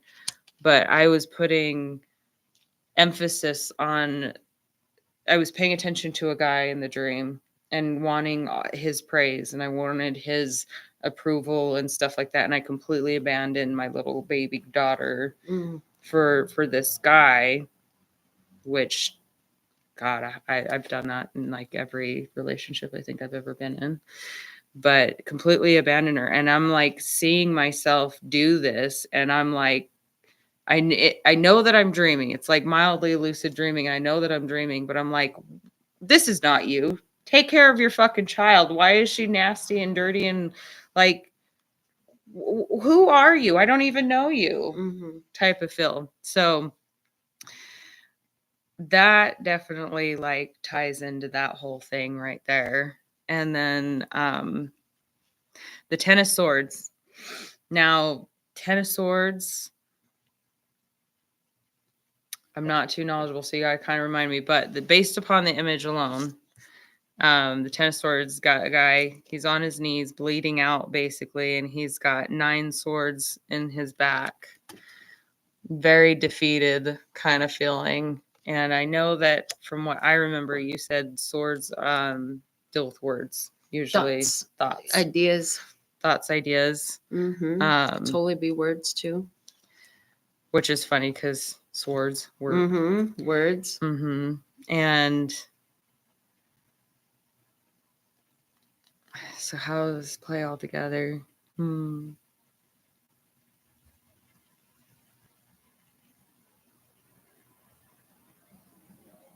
I have I have an idea or the energy. I don't know how to put it into words though, of like what that could mean. What do you think? Well, for me, the whole role is speaking together. And let me see what comes to you when I say that the moon is speaking to subconscious programming. You get anything when I say that? When you said that, the conversation we had about superstitions came up. That popped up into my head. And I definitely fall into falling for superstitions.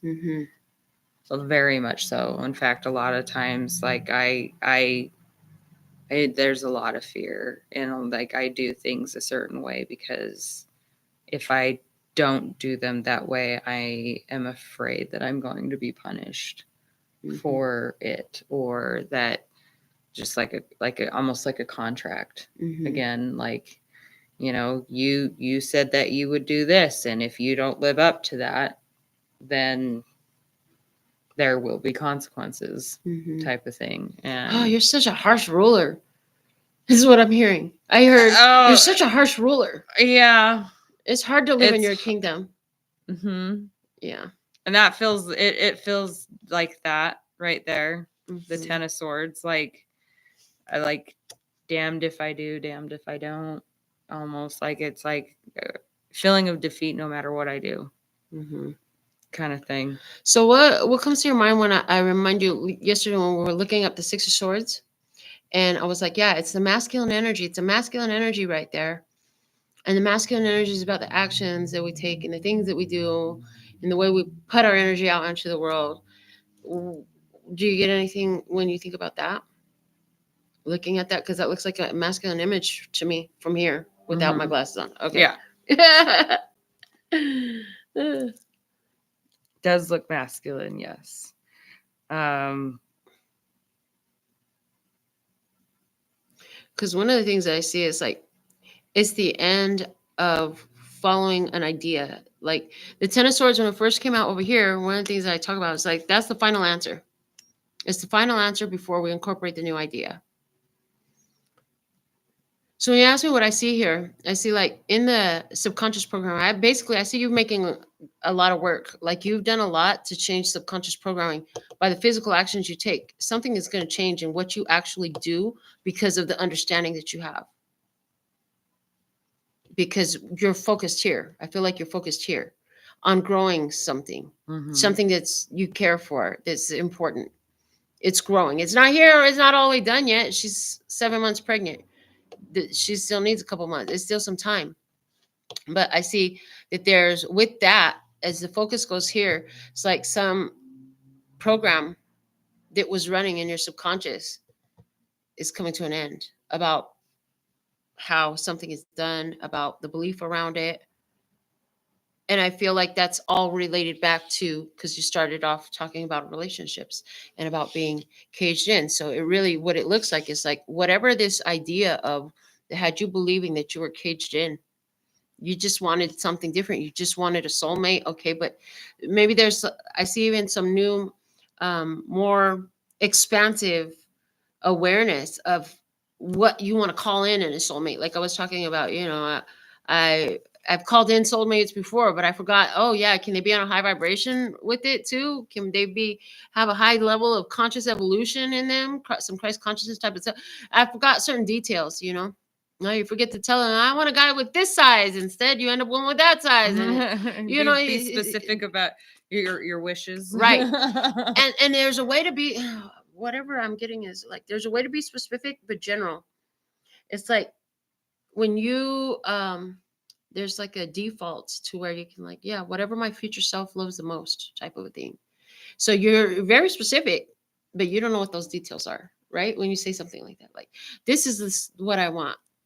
I want whatever soulmate makes me happiest and is most fulfilling, but all the other details are like automatically filled in with that over a general painting of the brush. It covers it all type of a thing.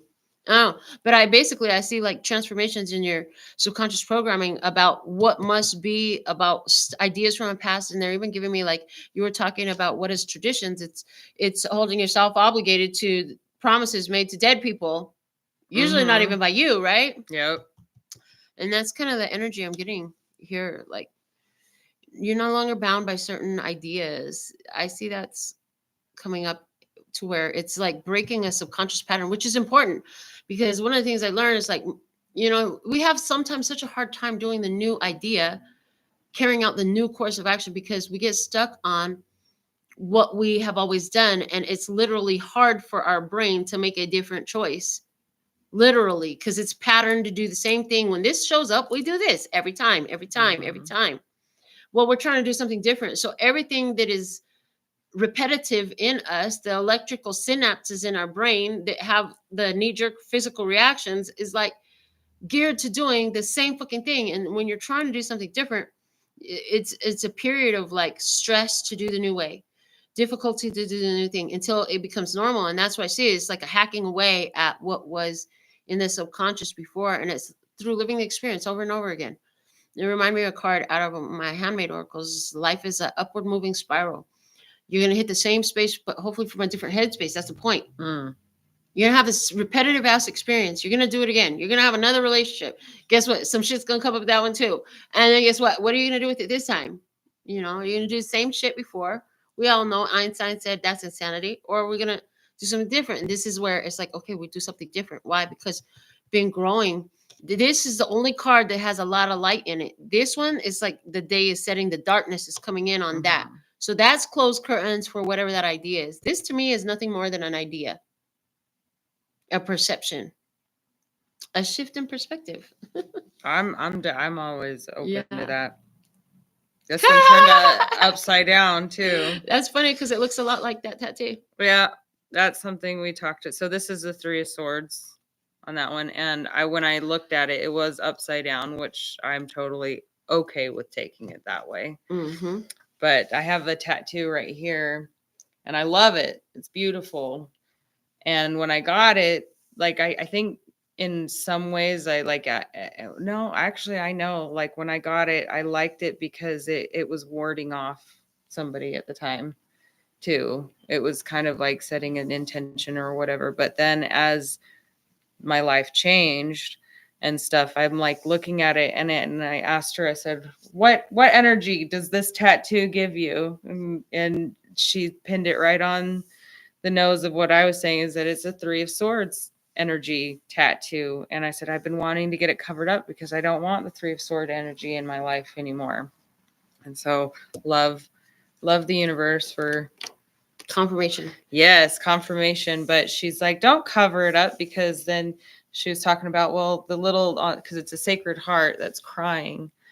You can't really see it that well, but she was saying, like, it's talking about hair, which talks about consciousness and how it's wisping up and stuff, and the elevation. And then 3 doubled is 6, which the 6 of Swords, which you just talked about, how it's in the boat and moving on and stuff like that. And she's like, so maybe the next, rather than covering up, show the evolution and stuff. And I was like, fuck yes, because I didn't know, I don't want to cut. That's a big cover up, man. And it's a beautiful tattoo still. And then it just totally made sense. I was like, I'm so glad I talked to you about it.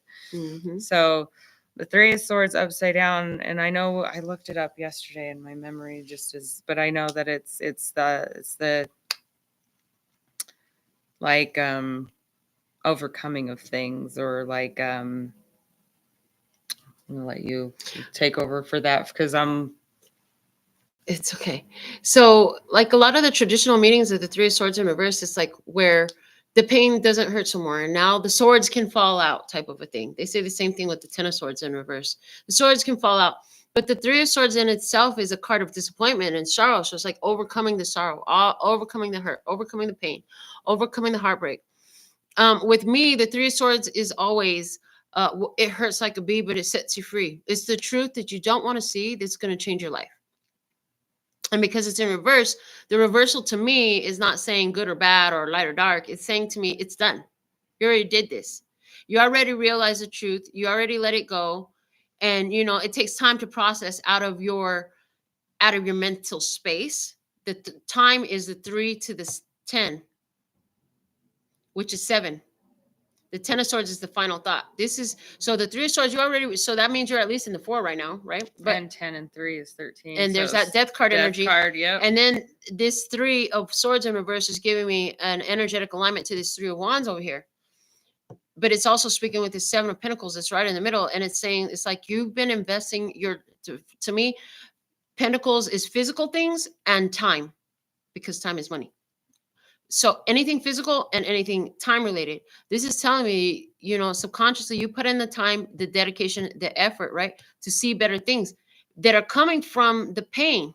This is exactly what that tattoo meant. It's like you double up off of, you had the 3 of Swords, so you double it up. Where does that take you? The 6 of Swords. And now, you know, you're moving out of the problems. It might have hurt. The pain that hurts like a bee, but sets you free, that 3 of Swords energy. You know, and so it's like the 7 for me is the number of heaven, and you have the 7 of Pentacles here. So the 7 of Swords is missing from the 3 of Swords to the 10 of Swords, which is coming up here. is coming through by instead of, so how are you making gains? How are you moving from finally I'm free from the pain to that is no longer affecting my subconscious programming?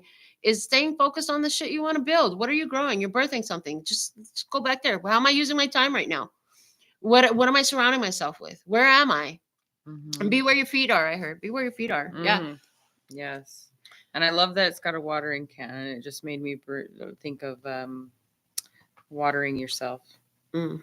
Making like putting that extra care into yourself too, and even too with her being pregnant, like you, in order to ensure that baby's growing, you have to water and nourish and make sure you're eating healthy foods and things like that too. So yeah, but definitely started off feeling like a personal attack. And how do you feel about it now? I feel good about it. Okay. This one makes me very sad though. Yeah. It definitely has some Honestly, I'm going to tell you the truth. When I saw this, it made me think of when Jasmine died. The more I grow, the less I need her shadow aspect here. So she's on another dimension now. And she's and it doesn't necessarily just because she actually physically died. It's like it's also like Keisha, like, my other ex, like she can't, as much as I love her, like in my experience, she's not here. It's done. It's done. It's done. It's done. It's done. There's no reason to question. Well, is this going to make it? Is this something to invest in? There's no reason to question that. It's clearly it's drained. It's done. It's been questioned and answered every time. I'm seeing each of those swords in this 10 of swords of an attempt. I made an attempt to make it work. I made an attempt. I made an attempt. I made an attempt. Yeah. So many attempts that there's no room for any more attempts, type of a thing. So is the final answer. I think feeling it before freeing from it. Definitely, because it's another thing that I on another mushroom trip I took was realizing how much I shoved down my sadness. And I think I'm like wanting to reject the sadness that I do feel from that, because I don't want to feel it. But at the same time, like, it's making me feel sad. I can't help it. That makes, like, seeing that person with 9 swords in the back and just feeling so deflated, and like, it's sad. And I'm like about to get all choked up. And that's where they go with the whole focus thing we're talking about. That is true. And there's 100 million of them more out there we can talk about. If we know who they are, if we know their names, if we find out about their story, it's like, but what do you want to focus on? What do you want to focus on? And I think that I didn't even talk to you about that. I think the focus conversation was more with the client that I had earlier. The one that was supposed to come get nails with me before, but was actually supposed to come get nails with me today. Because it was like, yeah, what you focus on grows, because that's where energy flows. So, there's all these things in life, and we can choose to look at the dark side if we want to, and the ugly stuff if we want to. If it keeps coming up in your experience, you really need to look at it, right? That's a valid feeling. But, even when you're looking at it, it's like, okay, but if I feel like crap and I want to break down and I feel so sad, I'm not in alignment with my authentic self, with my higher self, with my truth. Okay, what's the perspective of that I can see now? Like, what is it showing me? Anytime we don't feel in alignment, anytime we feel out of whack, and no matter how extreme that out of whack is, what is it trying to tell you? What is it showing me? Why does it make me feel this way? What is it showing me? There is a lesson there. Anytime I'm in alignment with my highest self, I feel fucking awesome. If I don't feel awesome, there's a lesson here. What is it? So even feeling sad when you look at that card and you think of somebody with the 9 swords in their back or whatever, it's like, that feels bad for me. Why? What is it trying to show me? In my personal case, a lot of it, when I was experiencing that, was noticing, like, I just like know that there's a part of me where I've done that so many times. And by doing that to myself so many times, that's how I changed.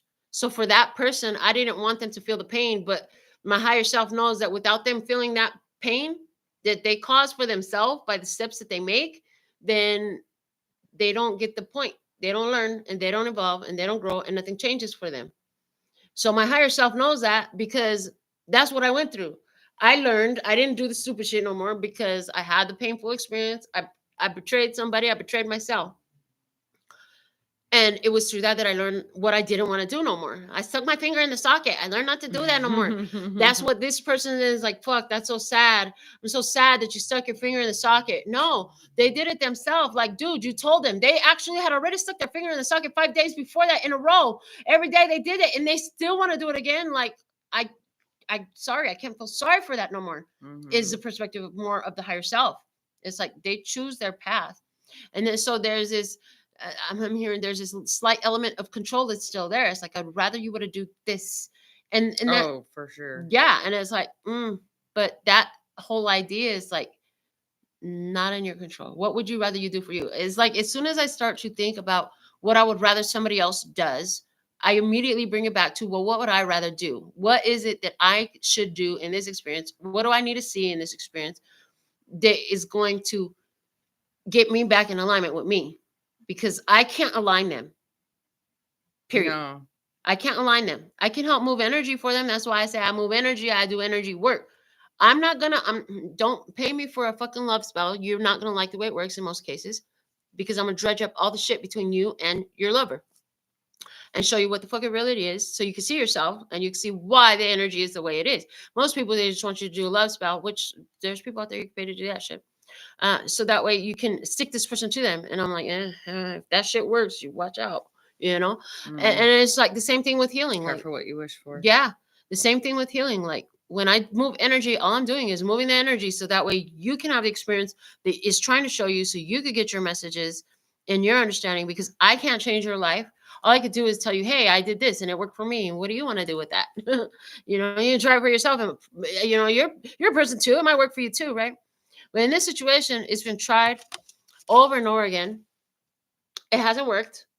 And it's like, so now do I keep focusing on what is growing, where there's light, where I feel like day, or do I go back into another dark nighted soul because of what is happening out there that I can't control? And what's funny is that they're facing opposite. Yep, they're not facing each other. They're not facing each other, and that keeps pointing out to me is that she's like, I'm focused over here, and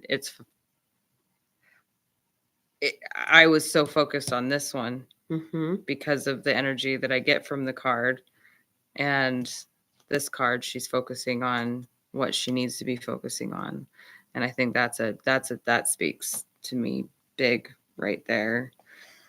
Like, where's your attention going? Yeah, for sure. And they want me to touch on a collective message that I see here. Is just like, if you think that the answer is some person that's going to come into your life and fulfill everything, you're right. But the person that's going to come into your life and fulfill everything is you. It's not going to be another person. As long as you keep making it somebody that's outside, you're going to keep facing your shadow in somebody outside. You got to get it all within the self. Deal with yourself. So a long time ago, they showed me, like, you could choose to do this spiritual work by yourself or in a partnership, whichever way you want, but you're still going to do the spiritual work. And so for the last few years, I've chosen to do it by myself. In the past, I chose to do it with somebody else. And then I realized choosing to do it with somebody else brings also them and all their shit that they got to filter through into your home. So I was like, I'm not going to do that right now. I'll just work on my own shit right now. And that's kind of the vibe she gives me. Oh, yeah. Yeah. And I so the whole, like, the monkey and the fish in the tree came out to me too. And then it came to me when you were talking about, like, only you can make you happy. And putting your happiness in the hands of other people, you will always be met with disappointment because they don't know what you need. It's like asking somebody for their asking to go clean something for you, and then they go and clean that for you, but they didn't do it to your level of cleanliness. Their level of clean is way different than your level of clean, and then you're just like, well, you didn't do it right, and all this kind of stuff. But like, only you know what is going to make you happy, and you can't rely on somebody else to find that happiness. That's the monkey putting the fish up in the tree. You can't expect somebody else to be saved. Like, you know what's best for you. You know what kind of love that you need. You know what you should expect. You know what boundaries you need to keep. You know that you're in control of your happiness, and that nobody else is in control of your happiness. Like you, and you can see that in some people that have taken that to the extreme of like where their situation, for most people, they'd be ready to call it a night, call it, and check out or whatever because of their situation, but they're happy because they choose to be happy. They know how to be happy. Anyways, I definitely feel like that's what came to me. Was it reminded me of the, like, putting your happiness in the hands of somebody else, you will end up suffocating like the fish up in the tree, because that monkey doesn't know how to love you the way you'll always be, like, does that make sense? Yep. I feel like I my brain has it connected, the thought connected, but finding words to get it out is sometimes my brain. Yeah. Anyways. No, I think you explained it well.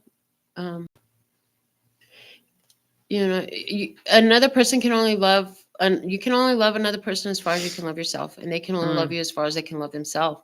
And so when you're, again, like when you're attracting that relationship from this place of being imbalanced, you're going to attract another imbalanced person. That's all you're going to align with.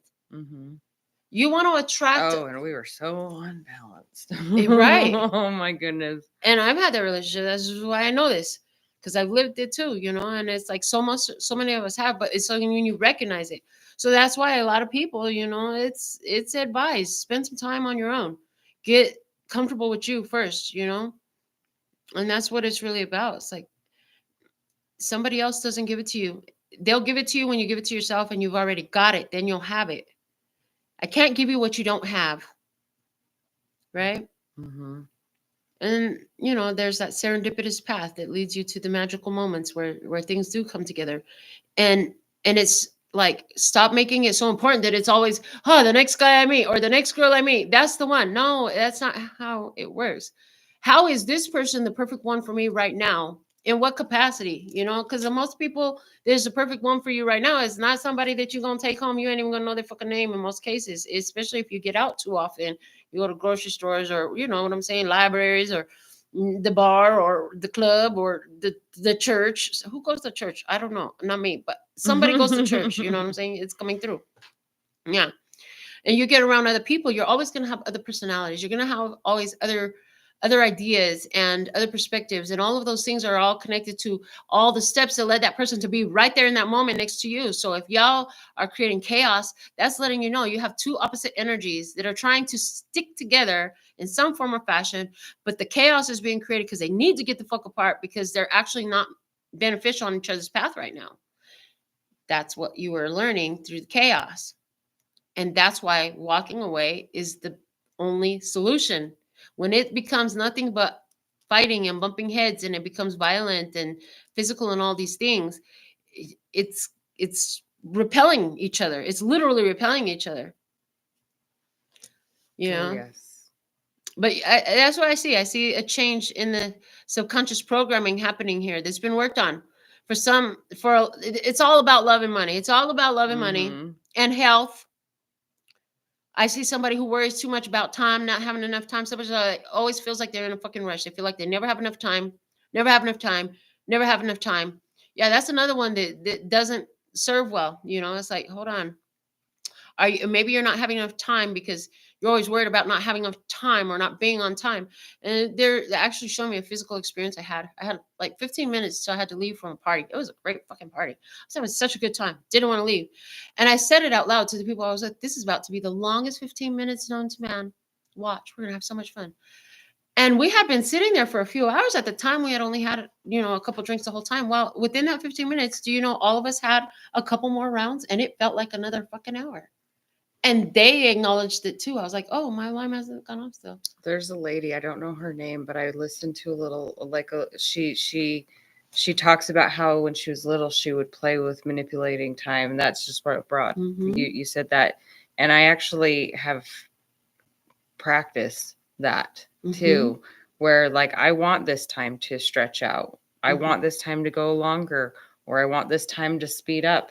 And it's crazy because it's like magic.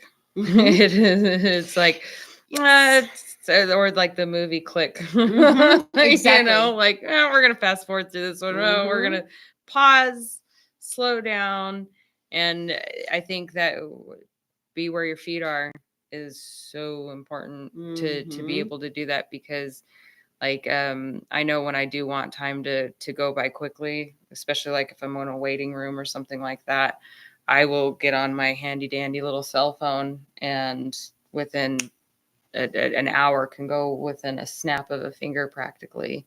And then other times I'll be like, no, I want this, especially when I get off work and I come home and that's my time to decompress and stuff. And I'm like, this is like, I acknowledge that this time is my time, and it's going to take its time. And there will be times where it's like, God, it's been forever. Oh, it's not even 8 p.m. yet. And I got off at like work maybe 3 hours ago or something like that. And I'm feeling like it should be 10 o'clock at night or something like that. And it's not even 8 p.m. yet. But it's really cool how you can actually have the manipulate when you recognize that you can have that manipulation of time. But anyways, sorry, I had to. No, you're good. I would just add to that. It's like, and it's not just with time. Like, we can decide and declare anything. You know, I went from at John F. Kennedy High School in Denver, being one of the kids that was bullied and teased racially and every other freaking way, the most of all the children in my awareness. I was one of those ones that was constantly bullied. But when I moved to Denver West High School, innately I had this knowing, like, nobody knows that anybody ever teased me. At this new school, I can be somebody who doesn't get fucked with.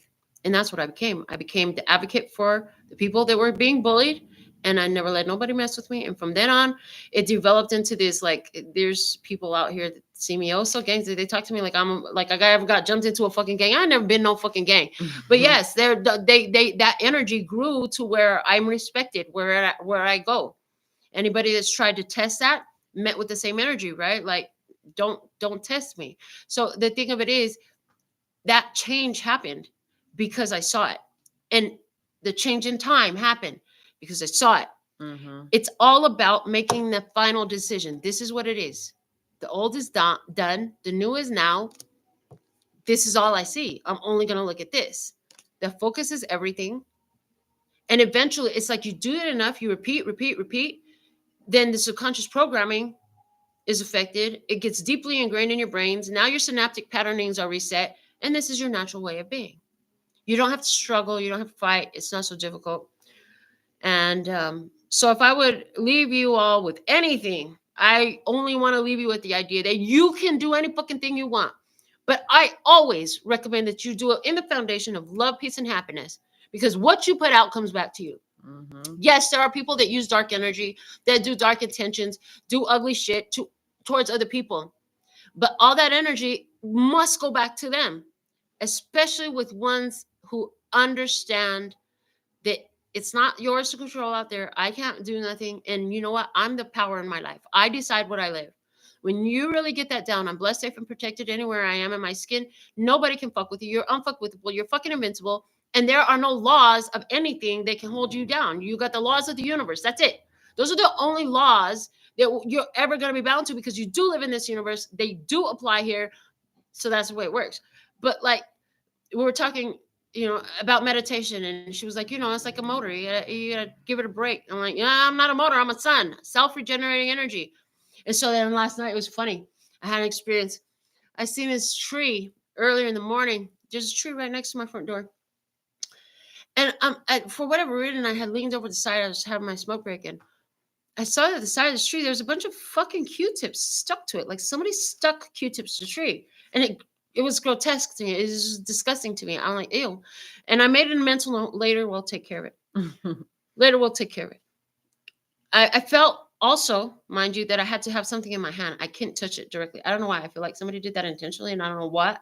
But I just like, I gotta get rid of this. So last night after we get home, right? Doing something, and my spirit's like, okay, go take the trash now. Go take a walk. Go take a smoke break. Okay. So here I go. Go do all that. And then I'm getting back towards the house, and they're like, yeah, grab a doggy bag. Okay. So grab the doggy bag, take the walk. Felt like I was on the conveyor belt, like my body was being moved, and it straight to the tree. Use the doggy bag, grab the Q-tips off the tree. Go take them to the garbage. They showed me a few other weird little things sitting around on the side of my porch. I was like, okay. They're like, yeah, take all that shit too. They're like, take it to the dumpster. And then they had me come back and walk around the tree. Like, I ended up doing a spiritual ceremony last night. There was 100% real life time action guided, spiritually guided. Walk around the tree to the left 3 times to open up and release the old energy, to the right 3 times to bring in and welcome the new energy and solidify that. Okay, now go in the house. Don't touch nothing. Use the left hand, not the right hand. This was the one that grabbed all the Q-tips. And they're like, and don't touch nothing but the door, and go wash your hands and use salt. I had to wash my hands with salt. And it was done. And so for whatever reason, that had to come out here. But there's this washing the hands with salt of a cleanup mess. There's a cleanup. When somebody dies, like, you have to have biohazard come in. They have to have special training. And I'm hearing, like, whatever this cleanup is, your life was the special training to make you have that biohazard certification, should be able to do this cleanup. And this is not something small. This feels like something monumental that basically affects every part of our waking lives. I know that she pulled the cards and she took this message very personally. The whole time, Spirit's been like, this is a collective message, though. Oh, yeah. Her perception is about her experience, and that's fine. But they're showing me the collective message. And that's it. You know? It is collective. I mean, if you even want to look at it as far as, like, you look on social media and stuff like that, and your feed is flooded with people healing and or dealing with, you hear about the narcissistic partners and relationships and toxicity and loving your there is a collectiveness of people that are going through this. Mm-hmm. There's a ton of people, and I mean, that's why I feel like, and it's something that all of us have in common. All of us have relationships, whether it be a friendship or your parents or anything like that. And like, this could now go not just towards the partner that I had, but also towards the relationships that I have with just the codependency of any relationship I have, the codependency with my parents. I feel like that unicorn sometimes, trapped in the corral and stuff with my parents and stuff like that. I feel like very imbalanced with my parents in certain relationship with one of my sisters. We're going to talk to you a little bit about that. But there's this plays out in so much. It reflects on all of this. Is a collective for not just for everybody else, for myself, but also for all the relationships that I have. But that's something all of us have in common, is all of us are dealing with relationships. We can't go throughout life without a relationship, even with just a relationship with yourself. Mm-hmm. So, and it's very collective. But yes, I did take it as a very, because this has been the last year and a half by myself, but it's been the last because even before him, since 2016, I would say, has been like and I know that like 7 years, I think, has gone by since then. Mm. And it's finally like I'm phasing out of that old cycle of relationships and learning a lot from and gaining that balance. And I think that collectively a lot of people are going through this, and you can see it. everybody I talk to is dealing with this, I feel like, too. And it's a very common subject of topic to talk about in people just in passing constantly. So, but yeah. All right. Well, I feel like it's time to wrap it up. If you have anything else you want to tell the troop, I was gonna say the tribe, but it came out the troop. The troop. So you guys are troops today. And then I'm hearing the song. How long have we been on now?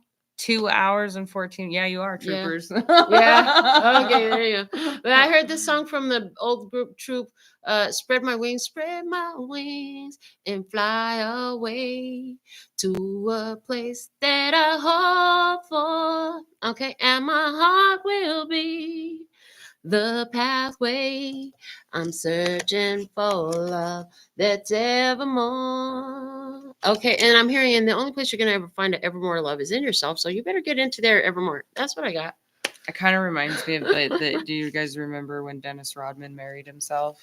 Oh, I did hear about that. That kind of reminded, like everybody thought he was crazy for doing it, but like, you know, maybe he was onto something. Maybe my real soulmate, my other half is within me. That's what it felt. Yeah, I get that message sometimes. It's like your soulmate, your other half is just inside of you, waiting for you to realize it. Yeah. Or like all the love songs, direct those love songs towards yourself. Yes. And that's why my Instagram is the Divine Throuple. I can't tell you how many people have actually hit me or my daughter up to find out, is your mom really in a throuple, or are you have more than one partner? I'm like, no, yes, it's me, myself, and I. That's the Divine Throuple. Yeah. So and that was, now the Three of Swords in reverse is giving me Divine Throuple energy. I don't need it outside. I got it inside. Yeah. I love it. All right. So thank you so much for being here, for watching it till the end. Put that finisher message in there if you finish watching it. Do all the YouTube stuff. Come back for more. And I'm totally changing the title of this from an interview with Brooklynn to a conversation with Brooklynn. It seems more fitting. So anyhow, until next time, I'm sending you so much love and peace and happiness. Kamsahamnida. Gracias. Love you guys. Later, baby. And that's all, folks. And I'm out.